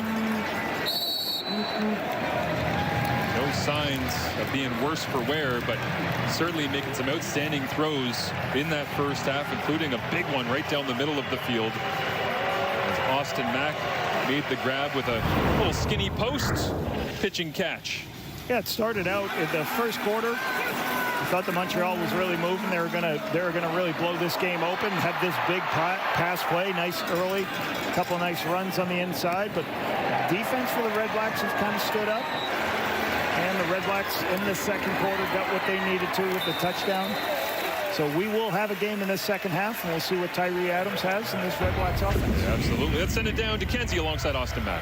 But look, when Davis Alexander throws the ball, Austin Mack knows how to catch it. A huge 44-yard catch from yourself earlier on in that first quarter. What did you make of the play? Man, absolutely. Just regardless, when the ball comes my way, just making the play and just being available for my quarterback. What do you make of your offense and how you guys have been able to successfully march down the field here so far in the first half?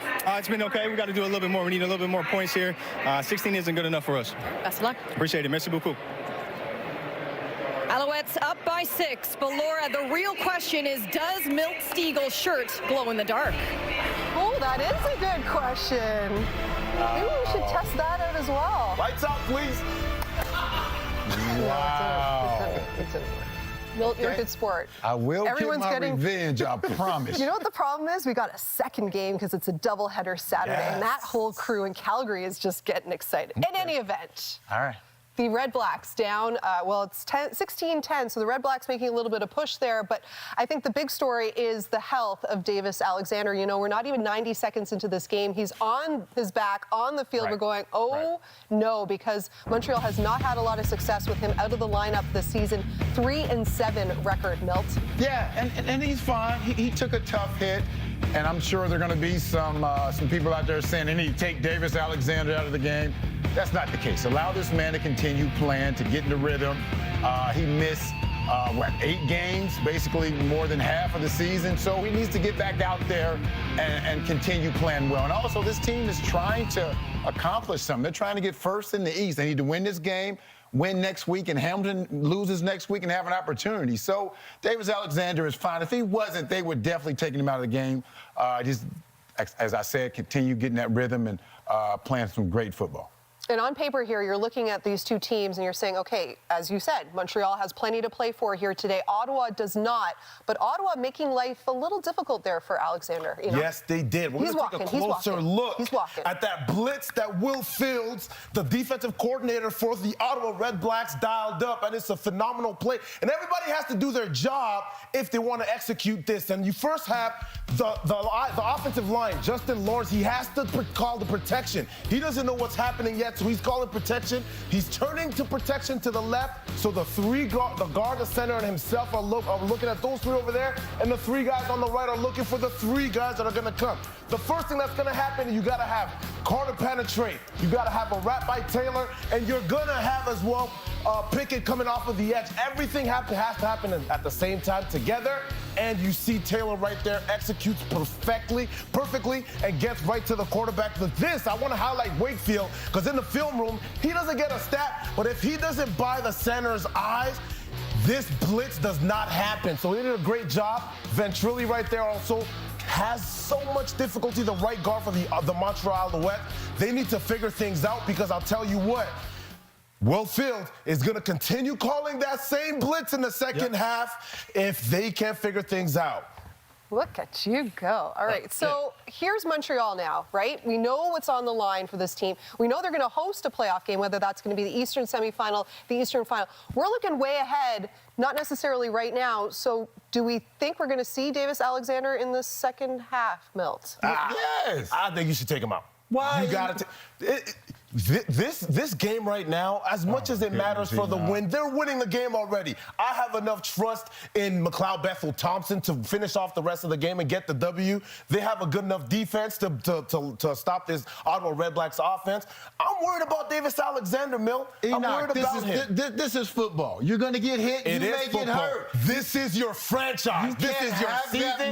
The hope of the Grey Cup lies in Davis Alexander. They have an opportunity to still win the East. They definitely do. I mentioned that, and right? they can win this game without Davis Alexander. No, we've seen they can't win games without Davis Alexander. We've seen that. We've seen that. He's done enough already right now for this game to be put away. Davis, you'll never be McLeod Bethel-Thompson can come in. McLeod Bethel-Thompson can come in. They're not thinking about a player getting injured. He's fine. He got banged up a little bit, but you see the way he's thrown the ball, he's fine. They're trying to win the East, and they're trying to give this quarterback some rhythm. He missed 8 games. Davis Alexander is one of the guys that you're not worried about rhythm with. He's only started 10 games in his career. That's it. And when he came back, what happened? No rhythm lost at all. He wasn't rusty at all. He's playing the second half. Come back next week if he needs to. I'm just laughing because Milt's got these points and he keeps moving in the cat. I can't even take him serious with that shirt off. I'm about to leave. I'm going home. The second game of our doubleheader. All the camera people are laughing at me. Lots of play. Take Davis Alexander with you. Let's just go to Welcome to Ottawa, everyone, as the 2 most easterly CFL clubs are headed in very different directions. Gets his arm hit again as he let it go, and it hung up in the air. Rambo made the grab, but Alexander grabbing at his throwing arm again. Stevie Scott breaks 1 tackle, and now a second. Touchdown, Alouettes. They pound the rock. Gino, jump ball. Touchdown, Redblacks.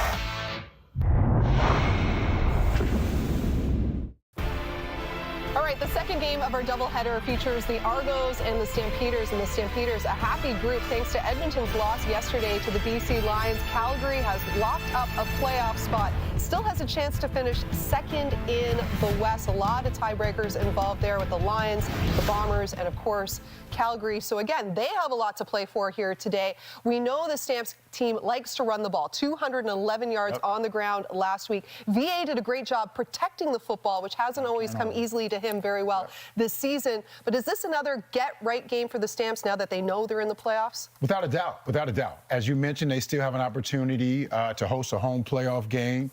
They don't control their own destiny, but they can do some things to help that out. And as you mentioned, VA played a lot better. The best we've seen in a while last week against Hamilton. And he's going to try to continue on that. Dietrich Mills and that defense, I mean, they still have an opportunity, but they just need to continue that momentum with this game. Yeah, he needs to continue the momentum. He needs to get guys like Clark Barnes involved a little bit more, Dom Rhymes in the offense over there.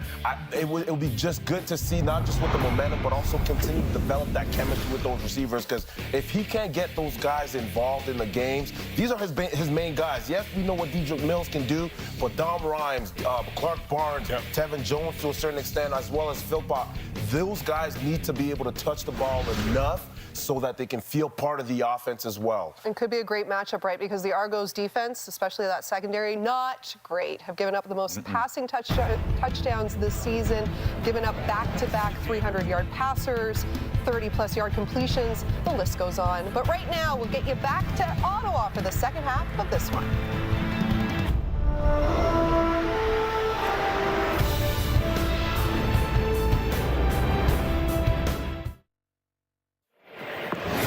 Hamilton Tiger Cats watching on with this one, hoping that they can clinch first place in the East Division with a Montreal loss. The Redblacks defense trying to do their part, and Bryce Carter standing alongside our Kenzie Lalonde. Well, Bryce, we saw a push there towards the end of that second quarter. Did that make a shift at all in the room? Yeah, obviously we started off slow, but we picked it up. I think we just got to continue that, keep playing karate football, working together. We're going to finish the job. When you think about it, final half in front of these fans at home. What's this team's goal? To win for them. They come out and support us no matter what, no matter how the season went, so we got to win for them. Best of luck. Thank you.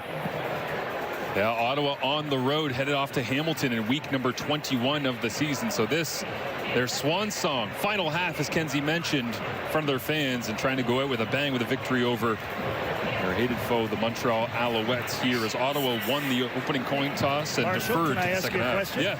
Karate football? Is that what he said? Apparently it's a football? thing. Bryce Carter just inventing new terms. I've heard of complementary football. Maybe chopping? Keep chopping away? Yeah. Karate chop, maybe? Is it like the old chop wood, carry water? Is that what he was trying to get at? We're going to find out together. Right here in this second half as Jose Maltos Diaz has the ball on the tee. Again, Ottawa deferred in the first half. They'll receive to get things going here in the second. So Tyree Adams on a 17-degree Saturday afternoon in the nation's capital gets first touch as this ball skips right in front of Devontae Dedmon. Collects it at the 30 and goes for a return of 6 yards before the Alouettes will throw him back. Who else? As always, it seems like Alexander Gagne down there with Bubba Bolden as well, the former Miami Hurricane stepping in. Is Tyree Adams out of Western Carolina in his second career CFL start. 10 of 17, 58%, 145 yards. Got some rhythm as the game went on. This is a beautiful throw on the outside to Braylon Addison. Had a difficult interception in field goal range. There's a beautiful throw for the touchdown. You can see that here's the interception right here. And Najee Murray taking points off the board. But Tyree's done some good, missed a couple of throws. He's got to make these easy throws. And the biggest thing, they got to run the football better. Montreal's defense done a good job stopping the run of the Redblacks. Ottawa overloads the right-hand side, and Tyree throwing a curl. Right, it's intercepted. Flag is up as well. But for now, Najee Murray has his second interception of the ball game. Trying to find somewhere to escape, but Stanback eventually brings him down. Let's see what the flag is.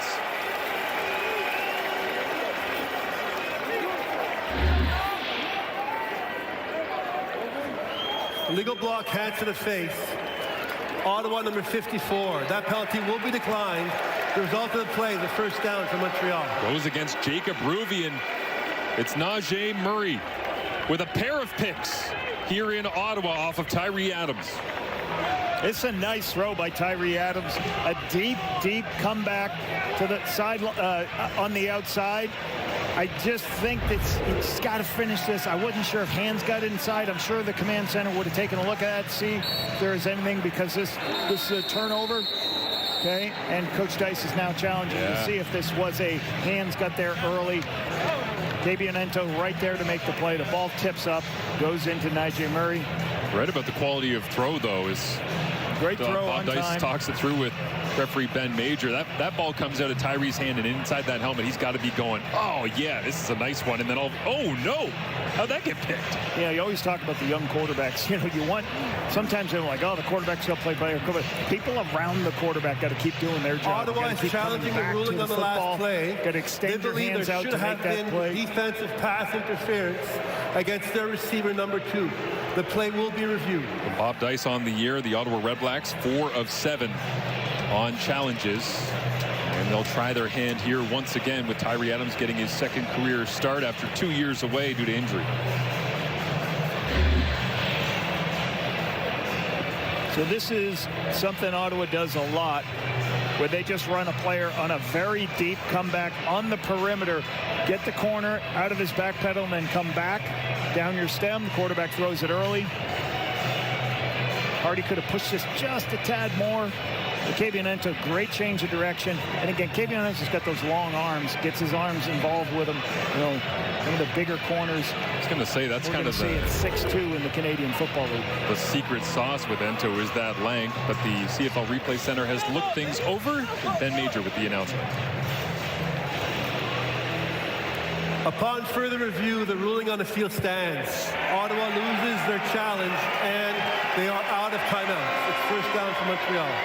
So down 6, lose your challenge, timeout gone. And Bob Dice now sitting at 4 of 8 on the year, and a theft so nice he did it twice. Najee Murray, 2 interceptions.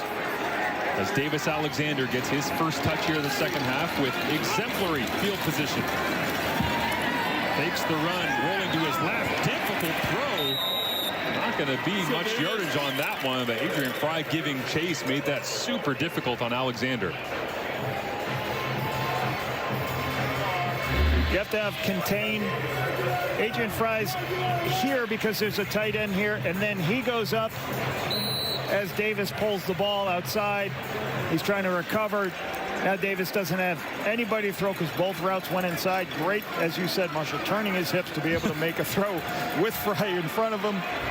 Everybody watching at home, when you're in the backyard playing with your kids, next time try that throw. See how hard it is? It's impossible. I don't know how he got any pace on it as Stevie Scott gets his first grab of this second half. Was trying to run through 2 Redblacks defenders, but they haul him down short.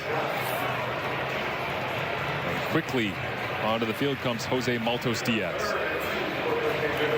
As we see Stevie Scott in the first half of action, the power he was running with, the physicality, kind of setting the tone for whether it's the East Semi or the East Final. A couple of throws on the perimeter get him involved in space. You can see him with a Watford right there. Uses his ability to get lower than the defender. He's got 9 carries, 57 yards, long of 19, 1 touchdown run early in the first quarter. How about this guy? Jose's had a tremendous year. Big booming leg. Nueva Leon, 6th year in and around the CFL, and he says, yeah, add another one. 19-10. As it's now a 2-score ball game here. Early 3rd in Ottawa. Week 7 in the National Football League features the Falcons and the Niners on Sunday Night Football. Kickoff tomorrow, 8:20 Eastern, 5:20 Pacific on TSN and CTV. The Falcons who ruined my Thanksgiving Monday night with a 24-14 victory over my Buffalo Bills. And now the Bills are on a bye, and you just got to eat that for a full week. Am I allowed to be nervous yet about my Bills, Lapo? Yep. Tyree Adams hands it off inside. William Stanback plunging forward for a gain of 4, maybe 5 on the play. And sets up 2nd and medium. Playbook open here for Tyree Adams, trying to come off that interception that really shouldn't have been with the quality throw to Justin Hardy. And let's talk about Montreal's defense. I mean, this year, obviously, they're still doing a lot of good things of keeping rushing yards down, not allowing people to score points, but they haven't gotten the takeaways. They're 5th or 6th in the Canadian Football League in takeaways, so this game's very good. Get 2 takeaways, taking points off the board, too. Emptied out, quick slant, incomplete. Flag comes in from the defensive backfield. Hardy was looking for it and got the call. As Lorenzo Burns chasing. Defensive pass interference. Montreal, number 20. It's going to be first down for Ottawa. Press man into the boundary. Okay, what does press mean? He's pressed up within a yard of the line of scrimmage. Okay, and they're doing a deep throw and an underneath throw. Tyree takes the underneath throw. We'll see a little bit of a rub play, and you can see Lorenzo Burns just tugs a little bit with his his left hand earlier. Everything else is clean, but there's a tug a little bit before that impedes the receiver. Good location from Adams as well. It's 1st and 10. Take the run to Stanback. Boots out. Some protection given from Hardy as Adams taking for the home run shot. Hop in the air and incomplete.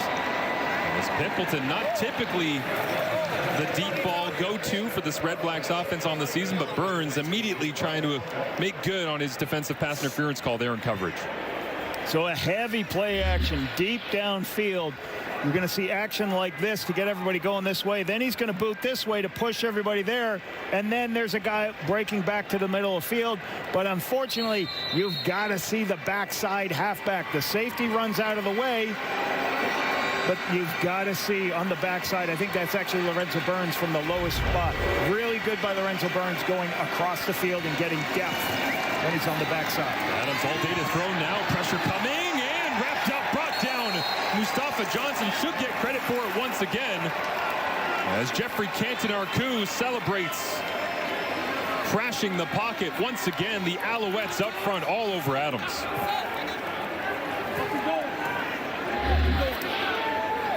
On the outside, Mustafa.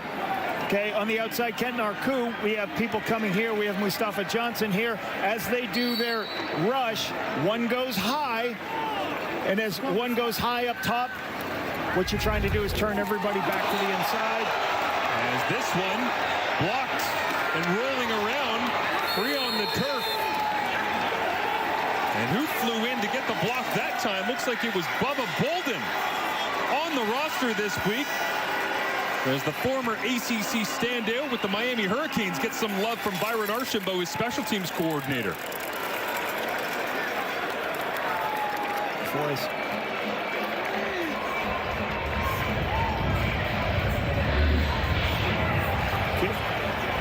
take a look. I think there's a loop here that happens. Good jump as he loops over to this side. Good move inside. Good hand placement. After getting the block, Richie Leone catching that one right in the chest as well. Great play by Bubba. The block first, so Alexander with another short field. Now pressure on, and he jumps over the top, finds Jacob Mason free in the flats. And Mason gets bumped out of bounds close to the first down marker, but Ottawa is setting themselves up with worse and worse situations here in a 9-point ball game. Gave the interception from Tyree Adams earlier on. Now the block punt, and twice Alexander already deep inside Ottawa territory. A lot of guys at the line of scrimmage. Why? Because you're going to do a heavy play action pass. What I love about this, starts to scramble, but he knows where his check down is, so he can get it. He can't find the deep routes. Before he takes off and scrambles, he throws it. The check down will be open if it takes that long to throw the football. Left-hand side, Shea Patterson never in doubt as he follows in behind Dylan Wing, just like he did on Patterson's rushing touchdown earlier on in the ballgame. Austin Mack and Davis Alexander back on the turf here with a fresh set of downs.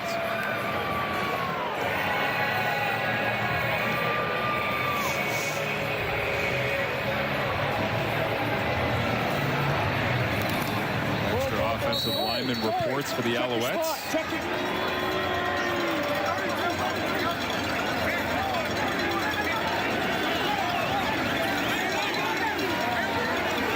First and 10. Alexander fakes the run and rips it complete. Austin Mack goes for a gain of 7. These are good pictures, and what I mean by that is he recognizes, hey, there's a lot of people, I've got a run play called, but I can throw the ball on the perimeter, can roll it, guys. He just sees, here's the run, they fit the run, but I know I have softness on the outside. What does softness mean? It means the defensive backs. Mark Milton's too far off. I can throw the hitch, put ourselves to second and short, and be able to run the ball. Even though you called the run on first down, now you get your run on second and short here. Austin Mack with the waggle as Davis Alexander earlier on in this ball game crossing 100 passing attempts. Interception free is protecting the football, even though he was very unhappy with his performance on Thanksgiving Monday, despite having a stellar effort at home and winning the football game. As he hands off to Stevie Scott inside. They'll take a look at it. Ben Major signals first down once again, but clean football right now from Alexander. Complimentary football, as we talked about. That punt block puts them in this short field. They're moving the ball in a good position. Get them that opportunity in the red zone here. This has been an area Montreal struggled in, 8th in the Canadian Football League this season, and scoring touchdowns inside the 20-yard line. So it's a good reps for them, keep getting better.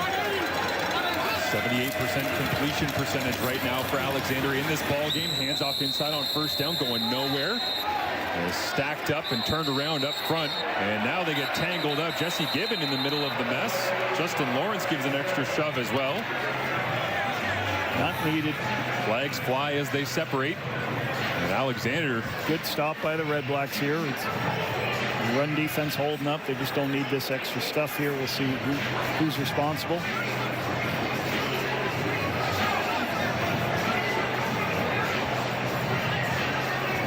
Davis Alexander trying to say who it was. I don't know if they're going to take his word for it, though. He handed it off and had the perfect vantage point. I saw everything. This is what happened.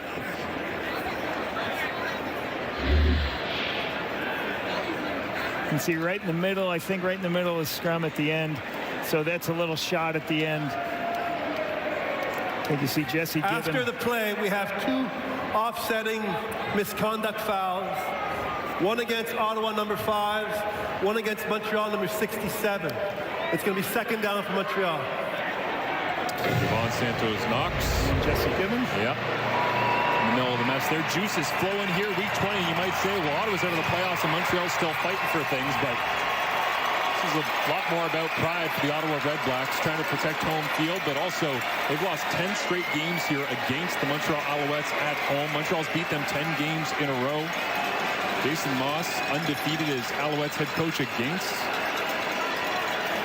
the Ottawa Redblacks as well. So tons of downhill momentum as Davis Alexander wants to keep his undefeated streak beginning his career going.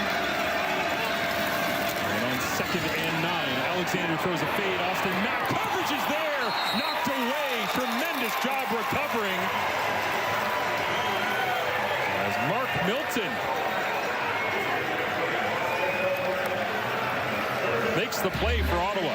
Good position. Alexander knew where to go with the football. Mark Milton is not in a great position, but he runs the ball down on that corner out to the wide side of the field. Montreal added in. This is a blitz. Milton's in a difficult spot. He's got to get on his horse, run down there, puts his hand in there. I don't know whether Mack caused the drop because of Mark Milton's hands, but good recovery by Milton getting underneath that when he had to play inside position. Put another 3 on the board here, 22-10. The lead. Davis Alexander telling us this week. Last week he felt like he missed a couple of progressions. He just skipped them for the first time in his career, trying to be as dialed in as possible, fine-tuning heading towards the playoffs as Jason Moss calls for the field goal team in some frustration. Won the major.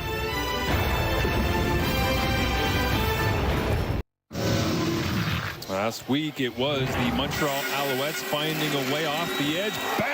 Marc-Antoine Dequoy, get the block, find the football, score the major in a Thanksgiving Monday home TD triple. Well, here we are. History repeating itself, Lapo. Yeah, another block punt right up on the inside. Bubba Bolden gets the big play, create the short yardage, hands to 3 points. Byron Archambault's group is doing a spectacular job of helping out when the offense not moving the ball great. The defense holding up for the Redblacks. So how do you do? Complement your football. And in all honesty, it's the Redblacks defense with all of these short fields to begin the second half that have held the Montreal Alouettes to a couple of field goals. The Alouettes have had a chance to put this one to bed already midway through the third quarter. Ottawa's defense holding them in, but Ottawa's offense has got to be able to either move the football or just avoid the turnovers as well. Yeah, that's been the story this year, and I know you're playing young quarterbacks, and I know things happen. You got to establish a run if your quarterback is not going to be able to throw it 40 times, and you got to be able to flip the field and not turn the ball over yourself. Adams completes this one. Keelan White, the rookie, knifing, gets the first down, and complimentary words from his receiver coach. When we spoke to him earlier on this week, Nate Taylor thinks that he could be one of the very best receivers in the Canadian Football League long term. Not just Canadian receivers, receivers at large. Yeah, his ability, you see him just sit down in this zone right in the middle of the field. His understanding as he came in as a true rookie, obviously the system at Montana that he played probably had a lot of things that had adjustable routes, and it made it easier for him because they said he looked like a professional right through training camp. Adams with pressure on from Marc-Antoine Dequoy. That one falling incomplete, knocked away. But I love the story from Dave Taylor where I said, what was the moment you realized just how cerebral, how polished Keelan White was early on in his time with you in Ottawa? And he said, we track everyone's splits, aka where you're supposed to line up as a receiver throughout the entire season. And he said, halfway through training camp, I realized it was pointless with Keelan because he was either correcting us or correcting himself before we could even correct him. Almost got a little agitated. He's like, he's like, trying to do my job, man. I know what I'm doing. I'm good. Keelan splits out to the top now and looking that direction, finding Braylon Addison on 2nd and long. And short of the sticks, just on the Montreal side of the field. Punting unit comes out with Leone as they'll have to protect him and get the kick away. Nice stop on the outside. You zone blitz, you bring a bunch of guys, and you force Tyree to throw the ball quickly out the edge. Seante Evans is there, rallies up, and forces this to just a minimal gain, get him off the field.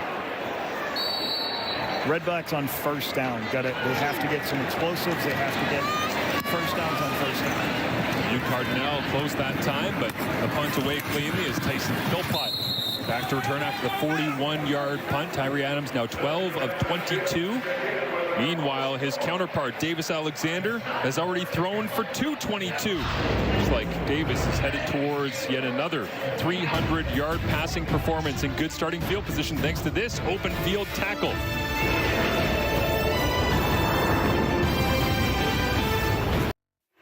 Jeff Garcia went 7-0 to begin his CFL career. Well, Danny Mack has 8-0. Obviously, Bo Levi Mitchell, we know his history when he got things going, got the ball rolling in Calgary.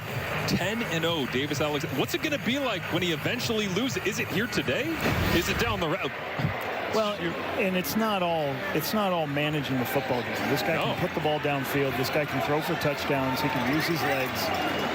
They have a good defense, but he's been the catalyst for this football team. It's going to be a foreign feeling when it eventually ends, but right now trying to prevent that is number 10 sits at 10-0, and this time flips it up in the air and away from harm with 2 chasing Ottawa defensive backs in range. And you look at that. Danny McManus, Bo Levi Mitchell, Jeff Garcia, all Hall of Famers. So really good. There's, speaking of Hall of Famers, Anthony Calvillo, offensive coordinator. You know, we had a good talk with Davis Alexander, and we're like, hey, tell us a story about Anthony Calvillo. And he's been with him for 4 years. So watching his preparation, and it's hard to get stories out of him. He said that we really try to get him to talk more to help let us learn about the game and everything he's done in his great career. Also said it cuts the meetings at about half. Yes. Him and Cody Pizarro used to love that. As Alexander waits, then rips this one to Stevie Scott. Makes the first man miss, crosses the 30, and it's another first down for the Alouettes thanks to yards after catch by that man, Stevie Scott III. So this is a good understanding of, like, part of the football game is get the ball out into the flats, even though there's nobody open, put the ball in space and let guys make plays on the outside, because it's very difficult with a 65-yard field to make plays on athletes in space. So Cam Lockridge can't make the tackle, and a 3-yard gain turns into a 9-yard gain, and there's your first down. 2 games ago against Calgary, Davis Alexander with a career-high 350 yards on 36 passing attempts. This one looks over the top for Tyler Snead and drops it down at the 25-yard line, incomplete, and just beyond the coverage of C.J. Colden. And this is a lot of the things that you see from this Montreal offense. I used to call it short shot. They're going to take short passes, underneath screen passes, and then eventually they're going to max protect like this. You see everybody in blocking, and you take that one-on-one throw on the outside, just a bit outside for Snead. Snead gets behind the defense, just misses that location on that one. Snead came in, already passed 1,000 yards receiving on the season. As whistles here. Timeout. Montreal. And on 2nd and 10, Alexander heads to the sidelines to talk things over. He's 15 of 22 as it stands right now. And Tyler Snead, 4 catches on the afternoon, and putting 64 more yards on his outstanding 2025 campaign.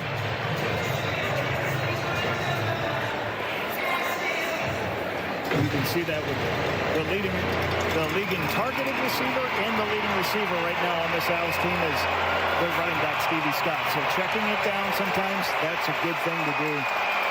Let him make people. He's averaging 10.4 yards per carry. 5 catches, 52 yards receiving for Stevie Scott. He only had 9 catches coming into the ball game, so getting close to doubling that up by the end of the afternoon here in Ottawa. 2nd and 10. Alexander over the middle, complete. Cole Speaker running through contact, and they'll get the first down once again. Nice conversion from the Alouettes in the execution. Pressure from the inside. Both linebackers blitz right here, but it's still a zone picture, so there's an open spot in the zone. Recognize it quickly, throw it to Cole Speakers in that soft part of the zone for the easy first down. Speaker doesn't get a lot of love in the offense, but catches 73% of the passes thrown his direction. Efficient receiver, plenty of those underneath routes, and a big 2nd down conversion on that one, his 15th of the season. This time, play fake, knocked down, and Darius Pickett got airborne, and a big right hand up and knocked it away. Little run blitz on first down, trying to prevent Davis Alexander from going to the wide side of the field. There's been a lot of wide side naked plays. What I mean by that, where he's coming off, he'll see him coming off the edge. He's trying to prevent that action. So Davis tries to throw through it. Good job by Pickett getting his hands up, knocking the ball down. The athletic, amazing football player at that strong side linebacker. Alexander, 4-man rushes on, and the pocket collapses right into the face of the quarterback as Bryce Carter makes the play and brings down Alexander here, so the Redblacks get the football back. Just a four-man rush coming off the edge. Can roll it, guys. Good push.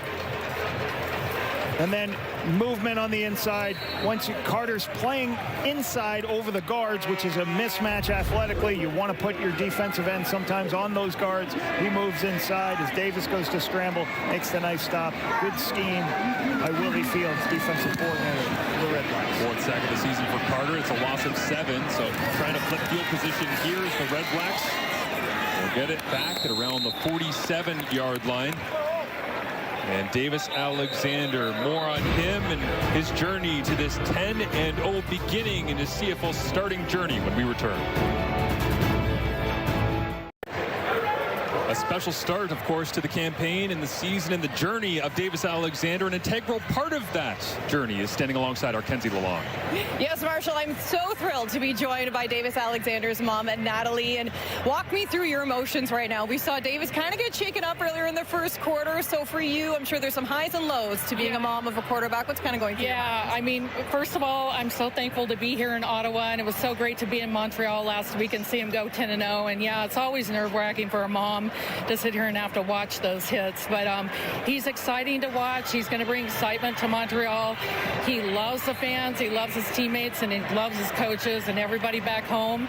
And we just can't wait to see what he's going to do next. And hopefully he'll go 11-0. Yeah, 11-0 is on the line for Davis. You've kind of seen him shine here through his CFL career. 4 years now, from a third string to now the starting role.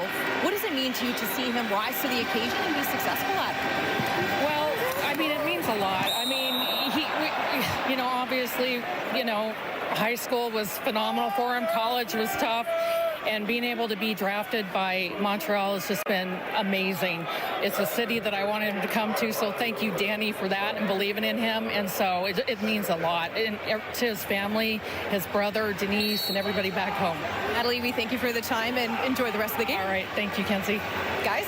Thank you, Kenzie. Thank you, Natalie. Yeah, great story, and you can tell just the enthusiasm, obviously, for everything Davis has been able to do, watching on closely. I gotta say, too, being in Montreal, hearing him get introduced a couple weeks ago, the Alouettes fans absolutely adore Alexander's. This one tipped to the line and intercepted. Tyrese Beverett has it in his hands. The third interception of the day by the Alouettes defense.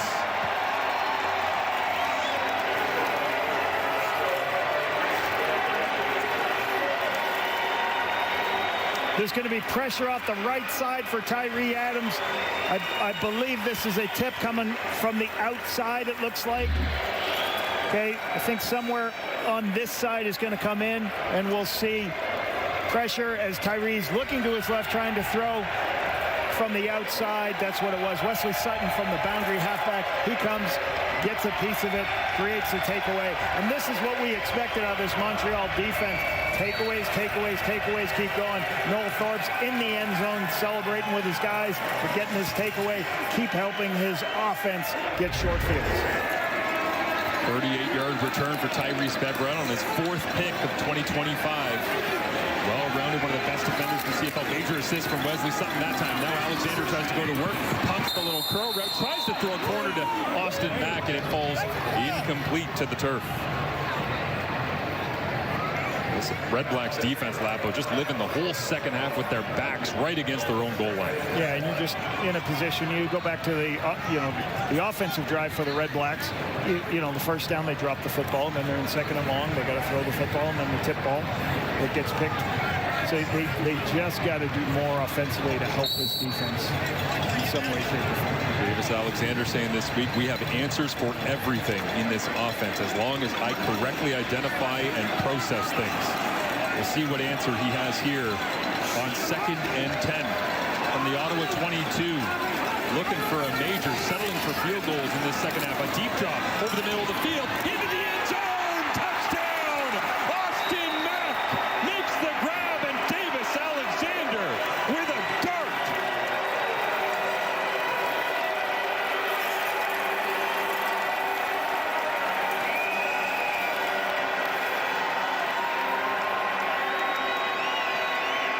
Austin Mack, throw in the middle of the field. Get your big play receiver the ball up the middle of the seam.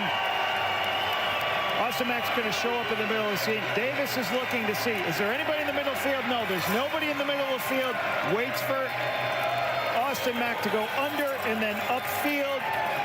What you call a middle route. You end up starting low, then going up to the middle of the field as the safeties expand with the other routes. The wide open middle of the field is there for Austin Mack. Great recognition by Davis. Great catch by Austin. Just the second 100-plus yard receiving game of the season for Austin Mack. He had 87 yards and a touchdown last week.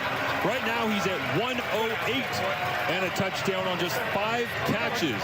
And the big plays over the middle are back to 81 in this Montreal offense. All right, what's going to happen is he's going to go vertically up the field and cancel. And Austin's going to come underneath and then go up for the touchdown. And what happens is as Austin goes underneath, that buys time. As you see him going underneath, he thinks it's going to be, the halfback thinks it's going to be passed to the underneath. By that time, it's too much. Fry thinks, oh, it's an underneath route. I'm going to go take the corner route. But he is not in a good position once Austin turns up. That's what it's designed for. Make Fry go out to the corner route, and then you show up in the middle of the field. Great execution, great location and understanding.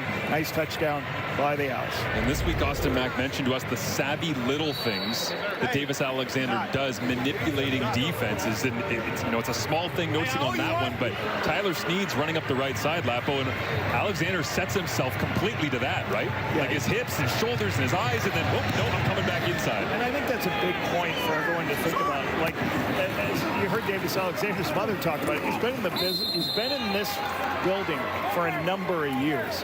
You cannot, and that's so valuable. Like, our league at times have to put players in and they got to play quickly and they're playing too early as quarterbacks, and the game's fast and it's hard to develop the quarterbacks. So, he's been in a room listening to the starters for 3 years. Going with Cody Fajardo, he talked so much what he learned from Cody Fajardo. He's got Jason Moss with him. He's got Anthony Calvillo. So he's gotten mental reps. And when he makes his opportunity, when he had his opportunity last year, I think it was Saskatchewan game, I believe it was, he came in the second half and he made his plays. But it's the preparation that's gone in, and you can't rush it. The Redblacks trying to learn from that with Tyree Adams to give him an opportunity. Is this rushing attempt runs right into a massive wall of white uniforms. And Alexander continues to celebrate with everybody on the bench. As the end of the third quarter, it was a slow burn, and then all of a sudden, a forest fire broke out from the offense of the Montreal Alouettes, assisted by an interception, a block punt, and another interception, and cashed in with Austin Mack in the end zone from Davis Alexander as we head to the fourth and final quarter.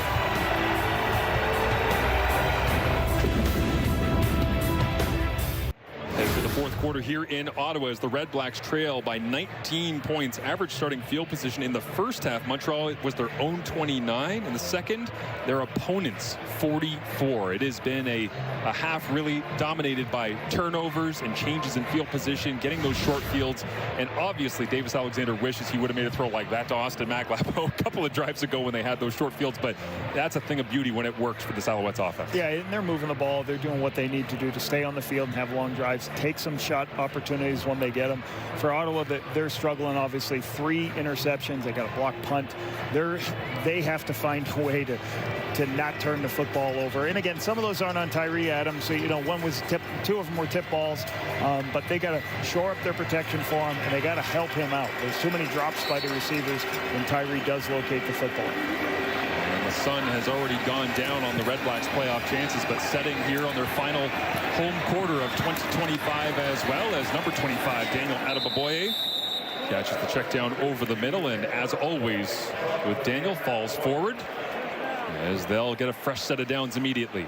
Daniel was I said that was one of the best signings of this team in the offseason. It's going to give you immediately a great special teams player for your football team, and every time that guy goes in to play offense, he performs at a high level. I'm very impressed with Daniel's put work into in the Canadian Football League after he was drafted out of Bryant University in Rhode Island. And a couple of Canadian backs for these two teams given an opportunity this year to play the leading role. Unfortunate to see the injury to Sean Thomas Erlington, but between Adebaboye and Sean Thomas Erlington getting their runs as Williams Standback breaking free now runs through an arm tackle attempt from Marc-Antoine Ducroix.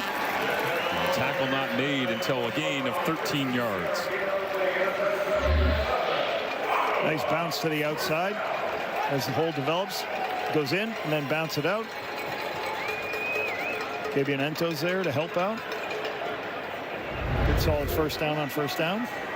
More on that single run than Stanback had all day so far. Previous to that, 6 carries, limited yardage, and now 7 for just 18 yards. So they've been trying to feed him the football, especially on first down. Limited success as the pressure comes here from the Alouettes. Adams gets it away and trying to catch it in the flats. It is Stanback makes the grab. Wrapped up and brought down. Keontae Evans signed off the street middle of the season, and Darnell Sankey there to finish it off as well. Yeah, Montreal defensively is not, they are not slowing down. There you had 6 guys standing at the line of scrimmage, pressuring, immediately dropping people out into what you would call a zone blitz, forcing the young quarterback to find the underneath throws and locate it. Gino Lewis all by himself right now, one-on-one with Lorenzo Burns. That's the direction they go. A slant route incomplete. As on the turf on his backside, even with a quick release, is Tyree Adams and Marc-Antoine Dequoy celebrating in the Ottawa backfield. This is the extra. You got 1, 2, 3, 4, 5, 6. There's the 7th player, Dequoy, at the end of the screen. He's going to be free, so Tyree has to throw the ball immediately. You want to play quarterback, that's how quickly you got to locate the football to your receiver. Did a good job. It was a little bit high, the throw, just a little bit high. Couldn't hold it. Dequoy with the pressure off the edge, and that's why you bring your free safety. He's one of the fastest guys you got on your field. Create a short edge, let him come, rush the passer. 45-46 yard field goal attempt here from Lewis Ward. Leone puts it down, and the kick is up and good. Ward on the money once again. Marc-Antoine Dequoy, sometimes the statistical performance not matching previous seasons of brilliance, but his influence on the game never in question with the big stick on Adams.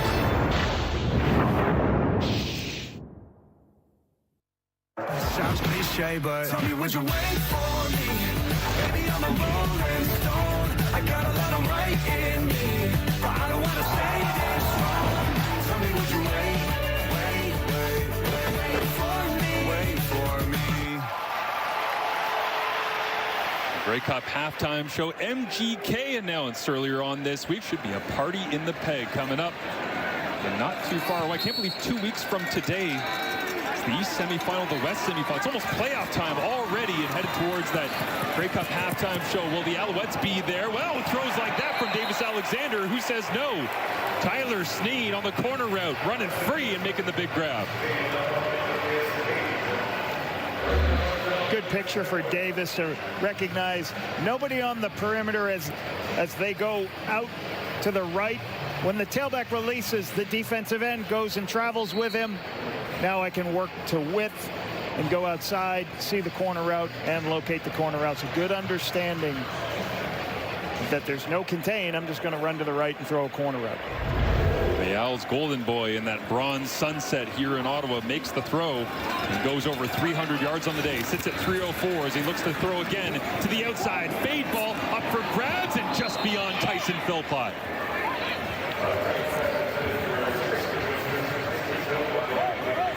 Davis, I think, taking a little look at the sunset and trying to figure out whether or not it caught Tyson off guard. Pre-snap, recognizing this.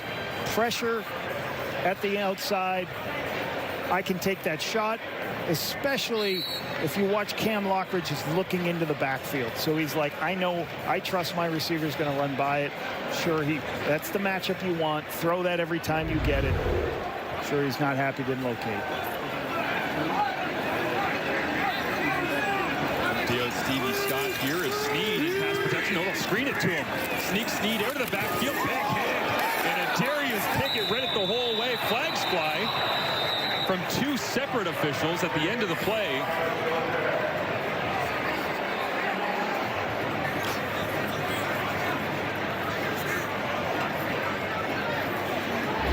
And did Pickett get his head involved in this one? Trying to blow up Sneed's screen. Oof, did he ever.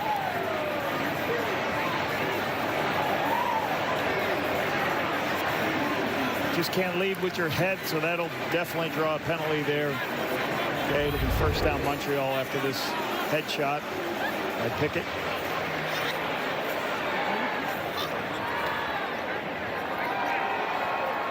We have spearing. Ottawa number 6 will go up 15 yards from the end of the play. It's going to be first down for Montreal. Just got to try to get your head. You can't lead with the crown of your head. You've got to see what you're hitting. Try your best to not lead with the crown of your head.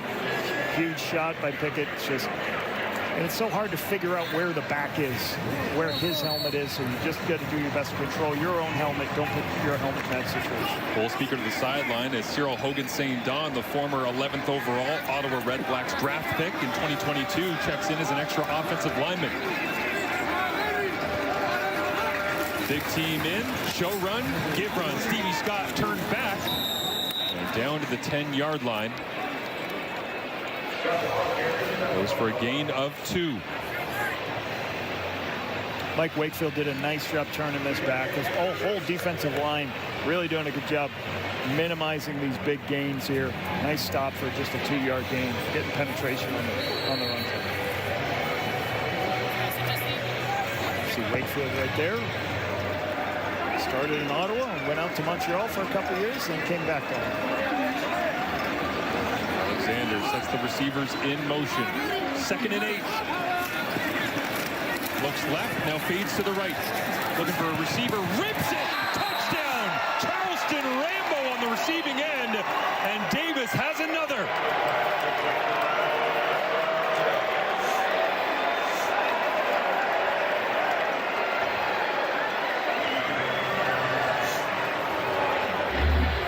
If you watch Bryce Carter, he inside releases. I'm not sure if they were trying to get somebody else, but nobody is there for contain. So as Bryce makes the inside move, I think the guy trying to get around can't get around the interior guy. That allows, once again, Davis to work for width, and then now it's hard for the coverage to hold up anymore. Coverage can't hold up. Rambo sits in a spot. Nice job. 5 plays, 70 yards, and 2:04 is the extra point to follow here. To make it 36-13, and Austin Mack warned us about those little savvy things Davis Alexander does. That time rolls out to the right, points to absolutely nobody, hoping to move a defender to the outside, and rips it back inside. As number 10 on his way to being 11-0 as a CFL starter.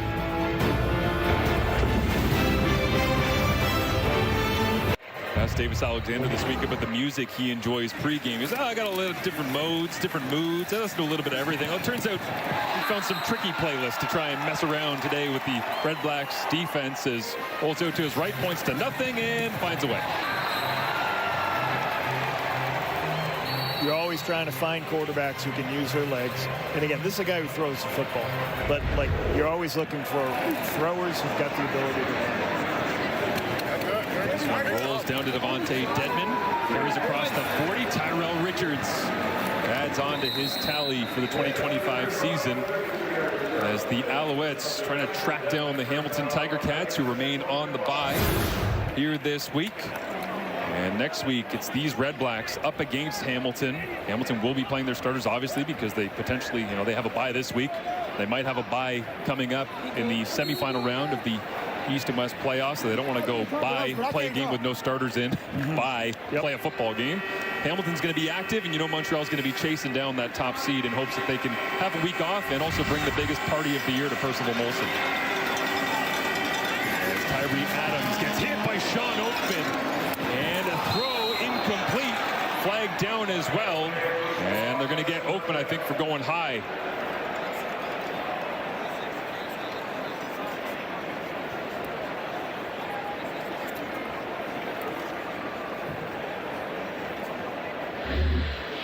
Sean Oakman makes a swim move inside, gets in there, but then he's just I think he's a little late, and he might be high on this. Nice swim move inside on Jacob Ruby, and then helmet to helmet shot.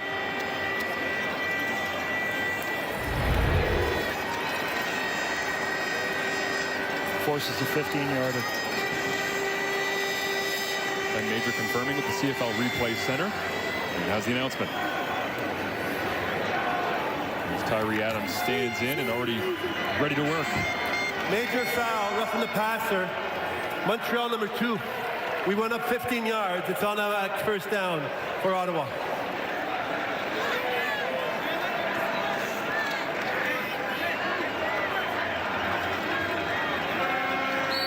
First and 10 from the 43.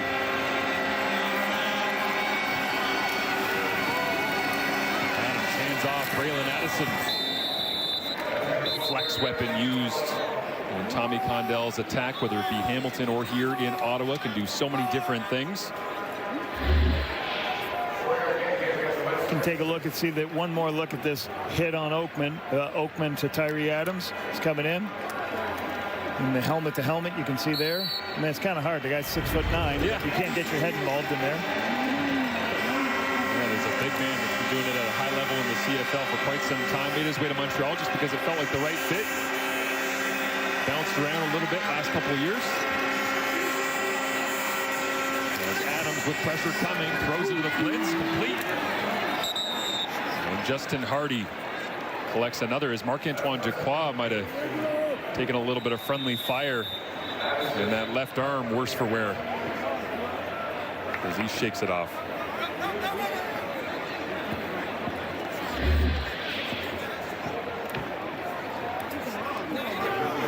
Teammate running into him.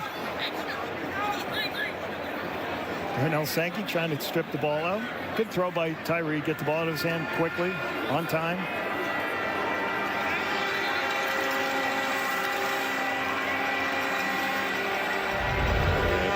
Standout free safeties in the CFL. Marc-Antoine Dequoy takes a knee as this training staff talks things over with him. Nate Boschman likely to come in and play on the back end. Interesting, they list Boschman as that third string weak side linebacker. Arthur Hamlin is the listed backup free safety, but Boschman, the rookie, the Calgary Dinos, taken in the second round this year. Talking to Noel Thorpe earlier in the year, he just talked about Boschman. It's just a very special player, can do a lot of different things, and that it's secondary. It wasn't fair. Yeah. Noel got to work with him at the Combine, and I saw him falling in love in real time as he's on the field with them at the CFL's new Combine setup, where you get to take real reps and really work with the players. It just made too much sense as Tyree flips this one back on short yardage and stand back. The hands not his friend today, as Adams tried to get creative on third down. Flags are up. And did the Alouettes bail out Ottawa being offsides lining up? Offside, Montreal defensive line. It's a 5-yard penalty. Makes it a first down for Ottawa. Montreal 96 is offside. First down Ottawa. Paul Uguak. Just about there, I guess. Is that Uguak right there? Okay. Boschman trying to get in there to make the tackle. You can see, the dire straight 3rd and 1, trying to take a shot to create an explosive play and a touchdown here. Montreal, 86 yards in penalties, is now out the back door. They try to slip. Will Pimpleton, good to see him back on the field after being dinged earlier on in this ball game. Little misdirection here. Try to get everybody flowing in one spot and then get the ball back on the other side. So start running one direction, flip it the other way. Get flow going in one direction, crack on the linebacker. Wait for Ciante Evans to come. Nice game. Nice misdirection play. Getting the ball in space to Pimpleton. The Swiss Army knife, Braylon Addison checks back into the ball game. As Adams sees a blitz look. They'll come after him one-on-one to the outside. He gets rid of it for Gino. Threw it to the sky. Incomplete. As Lorenzo Burns supplying the coverage, and Marc-Antoine Dequoy back on the field now for Nate Boschman. Shot play on the outside. Smart by the Redblacks. They brought everybody in to protect so Tyree could get the ball up and outside, and this is what's going to happen you know, for some of the younger quarterbacks here, they got to make these throws when you have a good pocket and you're protected. 3rd and short. Adams stays in, rolls his way forward, refuses to go down. Great battle from the young quarterback, who's finally taken down. And some disapproving Redblacks teammates trying to protect their young quarterback.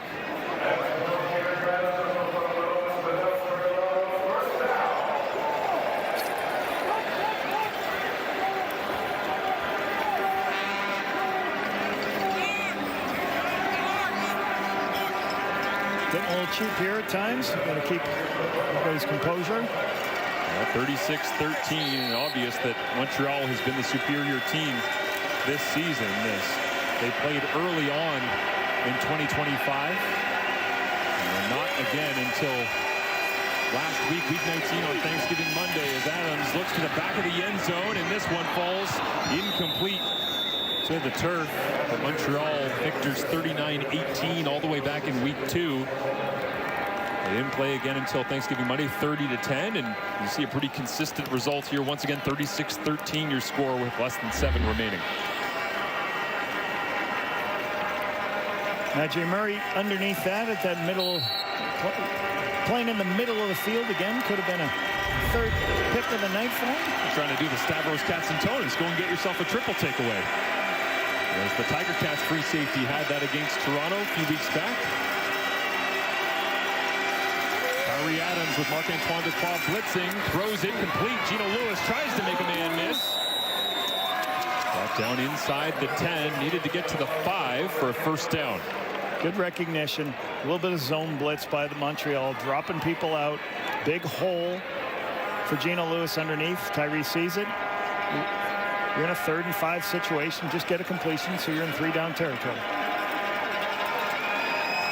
got that. I got this one. 3rd down and 4. Offense stays on.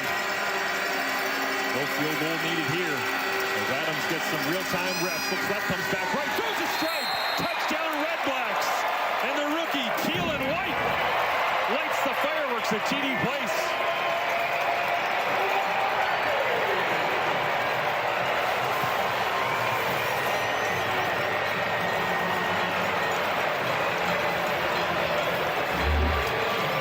Watch Darnell Sankey. He's going to drop out into a zone. Keelan White's going to show up. And Tyree Adams going to locate it right before Sankey can get there. Throws it right in that little space. Good job by White being underneath the linebacker. You always talk to those receivers, get underneath the linebacker so you can make the play. We'll go for 2. Tyree Adams rolls the pocket, makes the throw, and Khalil Pimpleton maybe would have liked it a little more outside. That one call in question for a second, but 8 points on the drive that took 10 plays, 11 if you include the 2-point conversion, 58 yards in a little over 4 minutes. And Tyree Adams showing his ability and toughness, leading a touchdown drive for the Redblacks here. And a beautiful spiral to Keelan White for the major. The Redblacks 10-play, 58-yard drive capped off with a 9-yard touchdown to Keelan White. Savviness. He's going to come down. We're going to have one go clear out, and he's going to run in on a slant. But if you watch how he runs this slant, he's under control because he knows it's zone, and he doesn't want to run in to the underneath zone player, Sankey pushing him. So he's a little bit under control. Tyree sees it, rips the ball, gets the touchdown. They get the 2-point plays to Khalil Pimpleton. Successful.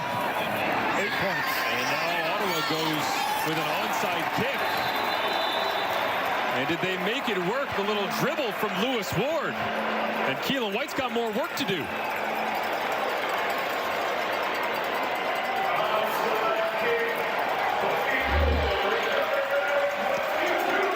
Lewis Ward, as he's setting up to kick it deep, you'll see him just kind of dribble it 10 yards across. A little short. Caught in the air. Perfect timing. Look at this skill. This is clinic onside. Watch the bounce right into your hands at 11 to 12 yards.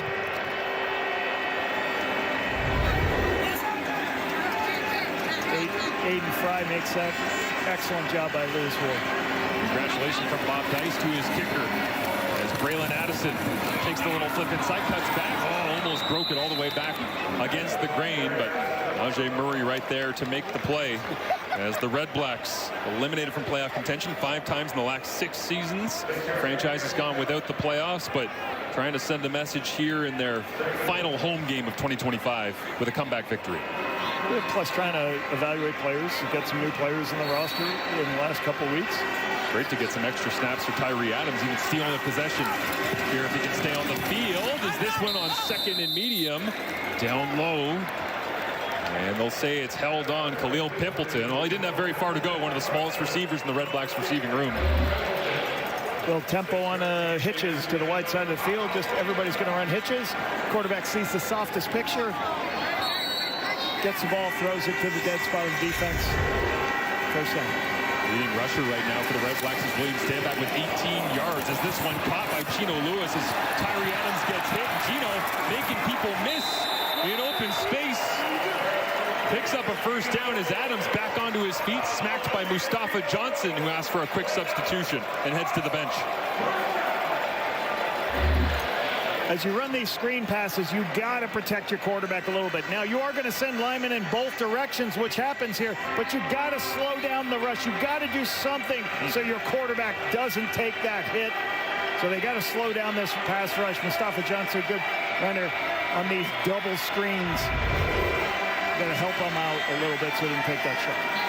Gino Lewis 8 yards away from 1,000 in 2025. His late substitution here. Mustafa Johnson is out, but William Stanback runs to the sideline. Daniel Adebaboye into the ballgame. Always hard, too, for Tyree Adams. Working his eyes from the left all the way back to the right. He has no idea Mustafa Johnson's coming. Got walloped. Helmet almost came off, but stays in the ballgame as 94 watches on. And Montreal bailed out, but Khalil Pimpleton went for a run and crossed the line of scrimmage. Offside, Ottawa, number 83. We'll go back 5 yards and we'll replay first down. Montreal was standing at the line of scrimmage a long time in a blitz look with everybody standing in the line of scrimmage. So you expected it to be zone. You're not going to stand there that entire time. Let them watch it. They drop out. Movement by the Redblack. Pimpleton offsides. Alouettes trying to hang on to their CFL long current winning streak of 4, trying to make it 5 as underneath. Pimpleton makes the grab, cuts back against the grain, first down. Might have run offside, but ball in his hands. Khalil Pimpleton making people miss in the open field. So important that you just get completions. Tyree Adams had pressure on both sides of him, but he just got a ball on a crossing route to Khalil Pimpleton, and Khalil does the rest. He makes one person miss, and all of a sudden it's a 12-yard gain. Looks like Ottawa was offside with the waggle. Is checked down over the middle. Daniel Adebaboye, the intended target, incomplete. And Ottawa fighting themselves once again.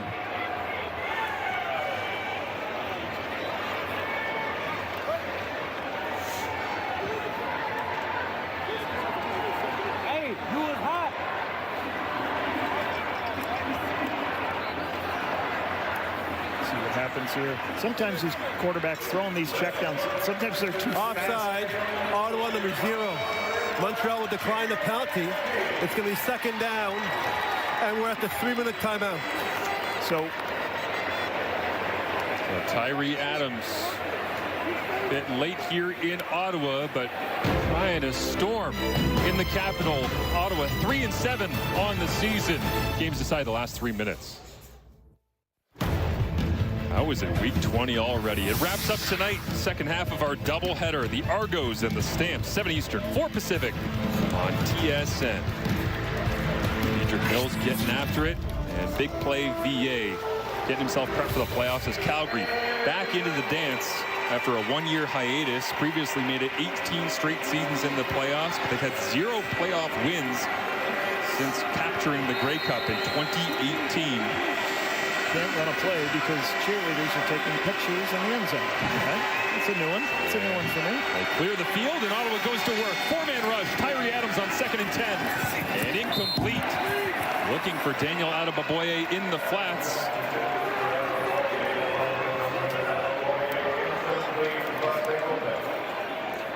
these are the pictures you got to complete. He's in a good position. He doesn't like the deep throws. You see both guys carry the underneath, and Adeboye's out in the flat. He is your check down throw if you don't like it. Sets his feet. Got to be able to locate. He can't skip that out to the quarterback. That's where they're struggling right now offensively. Pressure on from Isaac Adeyemi-Berglund with his 11 quarterback takedowns on the season. As Adams steps forward, pressure on, makes a man miss.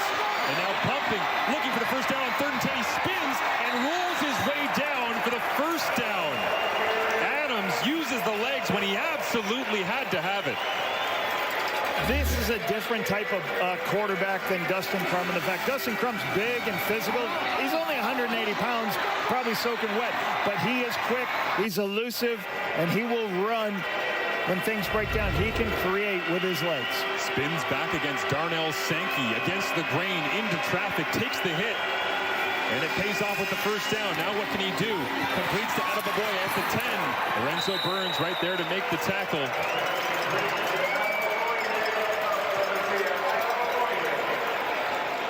Montreal keeps sending pressure from all different ways, trying to play zone behind it to confuse the quarterback. Sees the throw in the flat, locates it, creates the 1st and goal situation at the 4. 10th play of the drive right here.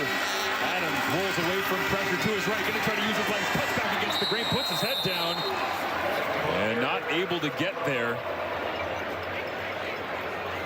As the multi-layered challenge of this Alouettes defense stands tall on that snap. Best thing you can do for quarterbacks at the goal line, help, let them use their legs. So they got a run-pass option. Put the ball at the 1-yard line. And they go short yardage. And the diminutive Adams pushing his way forward towards the goal line. And the officials talk it over, and they'll spot it. No touchdown.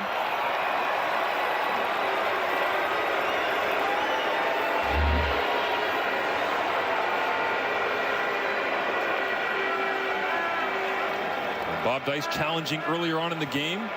Duquois is in there, trying his best. You see Duquois in a spot.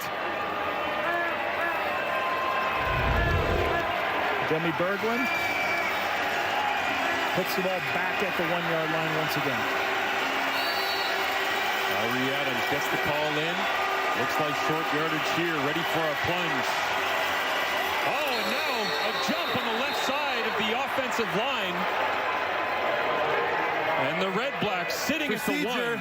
Ottawa number 64 will go back 5 yards. Will still be 3rd down. Dino Boyd. Left tackle Dino Boyd moved here, which you're almost, it's a 90% chance you're going to score a touchdown, if not 95 from the 1-yard line. Dino Boyd jumps. That's why it's real important down here, your cadence. What you do from a cadence standpoint's got to be consistent, because you've got everything to lose as an offensive player.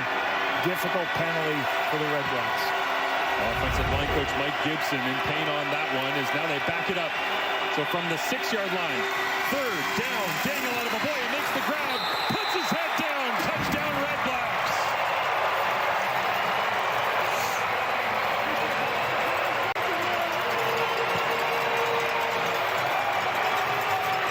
With the extra point, it could be a 1-score ball game somehow here in Ottawa.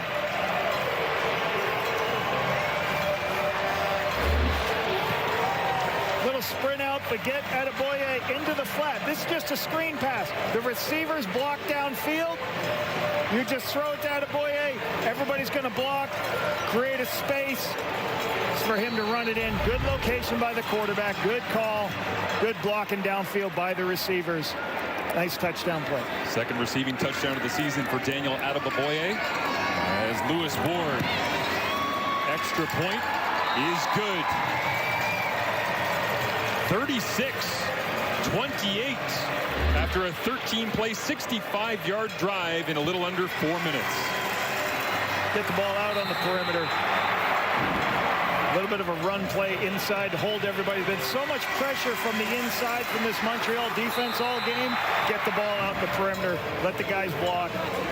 Nice touchdown. Adams doesn't have to read a lot and just gets the ball in a playmaker's hands. Credit where credit is due. It seems like every time that we're talking about Tyree Adams, well, he's skinny, he's diminutive, he doesn't have the biggest arm, he's this, that. he's a gamer. He fights. It seems like every time he gets an opportunity, he fights. And I know this is only his second career start, but a couple of substitution performances and filling in late in games, and he always seems to find a way to keep things relevant for the Redblacks offense, even when it doesn't feel like they've had a ton of momentum. He's a very competitive kid, and I remember in my time with him, I thought he did an excellent job with his teammates. I think he's just got to learn the game about being a professional. We already got one onside. Let's see if they can get a second one. This one hops up in the air and cleanly recovered, dancing on the sideline, and Austin Mack stepped out. Otherwise, he'd have a return touchdown.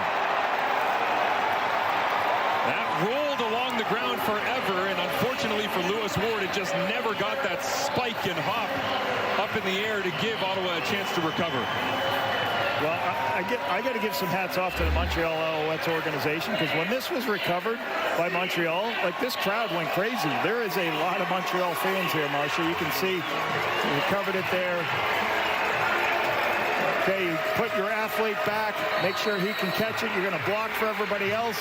There you can see the touch. He stepped out of bounds. Oh, the quicks on Ben Major to get out of the way as well. Coming right at you. He's just a yard away from scoring a touchdown. Davis Alexander, feels like forever since he's had the football because of the successful onside recovery, and Tyler Snead sliding his way down. As Gino Lewis just overran Austin Mack on that onside recovery attempt. So if you're asking why, when Davis Alexander said we have an answer for everything in our system, why he likes the system. So this is a run play, and Ottawa's here to stop the run. But what they built what's called a kill. It's going to kill any run blitzes, get the ball in the perimeter, but the best thing, staying inbound, so the clock kept running. So good awareness by Snead, understanding the situational football of going down.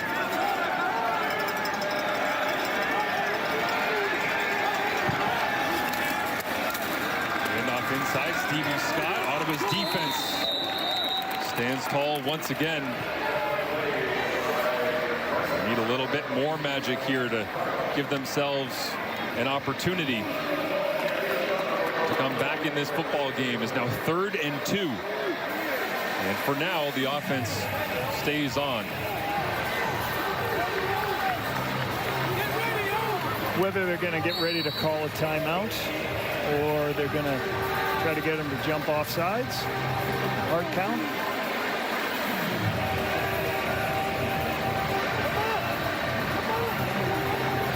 Nope, they're just going to wait, let the clock run, call a timeout. We'll see Jason Moss. Frustration trying to close this one out. Montreal.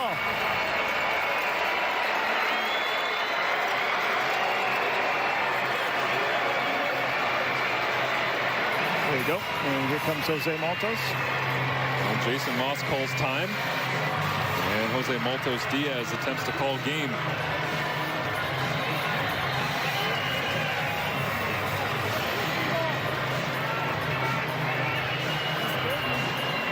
Three for 3 so far in the ball game. Also 3 of 3 on extra points is Maltos Diaz, with Joseph Zima set to hold. LP Barassa, the snapper.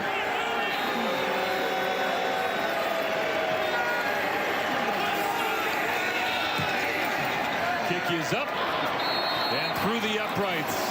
4 for 4 and a flex for Maltos Diaz, and a walk-off win for Winnipeg last night with the field goal unit. And this not exactly that, but another look at what feels like the clincher here in Ottawa. Jose creeps closer to being the all-time field goal in a season for Montreal Alouettes. He's one more, I believe. He tied it right today. now. Tied him on that day. Damon Duvall, 2009, as he came in 51 of 58, and the all-time club record for making the season 55. What year? 2009? 2009. Wish you missed one more. Sorry, Lapa. There you see Yesway Jose making his way into the record books for the franchise in a special year as Byron Archambault I talked to Jose earlier in the game, and Jose was here in Ottawa as a global on the practice squad with me, and he said, Coach, I love it here. I'm having so much fun. He goes, so what are you doing for work? Is this your only thing? He's like, no, I'm a real estate. I do real estate in Mexico, and that's what I do for earn a living, and this is what I do for fun and my passion. It's a great year for me. Flying the Mexican flag on the back of that Alouettes blue helmet. As Khalil Pimpleton tries to get a block from Devontae Dedmon. Running free, now contained and brought down just shy of the 40-yard line with 43 seconds remaining in the ball game.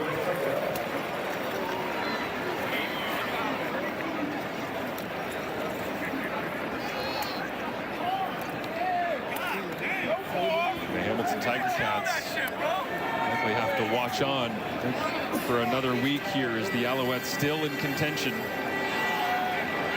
Need to win their game against Winnipeg in week 21, and Hamilton would have to lose against these Ottawa Redblacks in order for the Alouettes, due to the nature of losing the tiebreaker to Hamilton, for Montreal to take over top spot in the East Division. As Adamaboye runs through contact to the 45-yard line. Lorenzo Burns right there alongside Tyrese Beverette. Davis Alexander set to move to 11-0. You know, Montreal did what they needed to do today to keep their hopes alive. Bunch of takeaways, help on special teams. The offense did struggle for a little bit, but then they got their mojo going and we're good. Corner out here, Braylon Addison makes the catch. Najee Murray bumps him out of bounds. First down for Ottawa. And I think what's really interesting with Davis Alexander and Charleston Rambo, Tyler Sneed, Cole Speaker, Austin Mack, Tyson Philpott, that is a receiving corps that can do a lot of different things. And you got a quarterback who can hang out in the pocket, escape the pocket, make all the throws to all these talented receivers. And again, he does a good job of protecting it too. The man who's pulling the trigger is the one who stirs the drink, as we know, as this ball pops out. Fumble from Gino Lewis, and Wesley Sutton's got it. Trying to get a block on Tyree Adams. Adams dives and gets just enough. Sutton brought down at the 25-yard line, but that puts the game on ice. 39-28 is the final, as the clock strikes zeros. And whether it's the East semi or the East final, the Alouettes know they're going to the dance, and it'll come down to week 21 to determine exactly when, where, and against who they will be playing. Love it. This win gives us a great game next week, Marshall. We get to go see that meaningful football played at the end of the season. Looking forward to kind of crazy the end of the year. Not sure where the teams in the West, who's going where and all that stuff. Is great that this late in the season we're still playing meaningful football to figure out where the spots are. Talk to the parity in the Canadian Football League this season. Calgary with an opportunity to be second in the West. They could fall as far as fourth still, and see if they end up having to cross over. That game, Calgary and Toronto, coming up tonight, 7 Eastern, 4 Pacific on TSN. It was a valiant effort from the Ottawa Redblacks to pull the upset, but the Montreal Alouettes with the season sweep, back-to-back wins here on Thanksgiving week in Canada, and Davis Alexander remains perfect as the Alouettes come in with another victory in Ottawa. Now they're 11th straight as Gino Lewis over 1,000 yards, but the Alouettes dominate the day. Thanks for watching.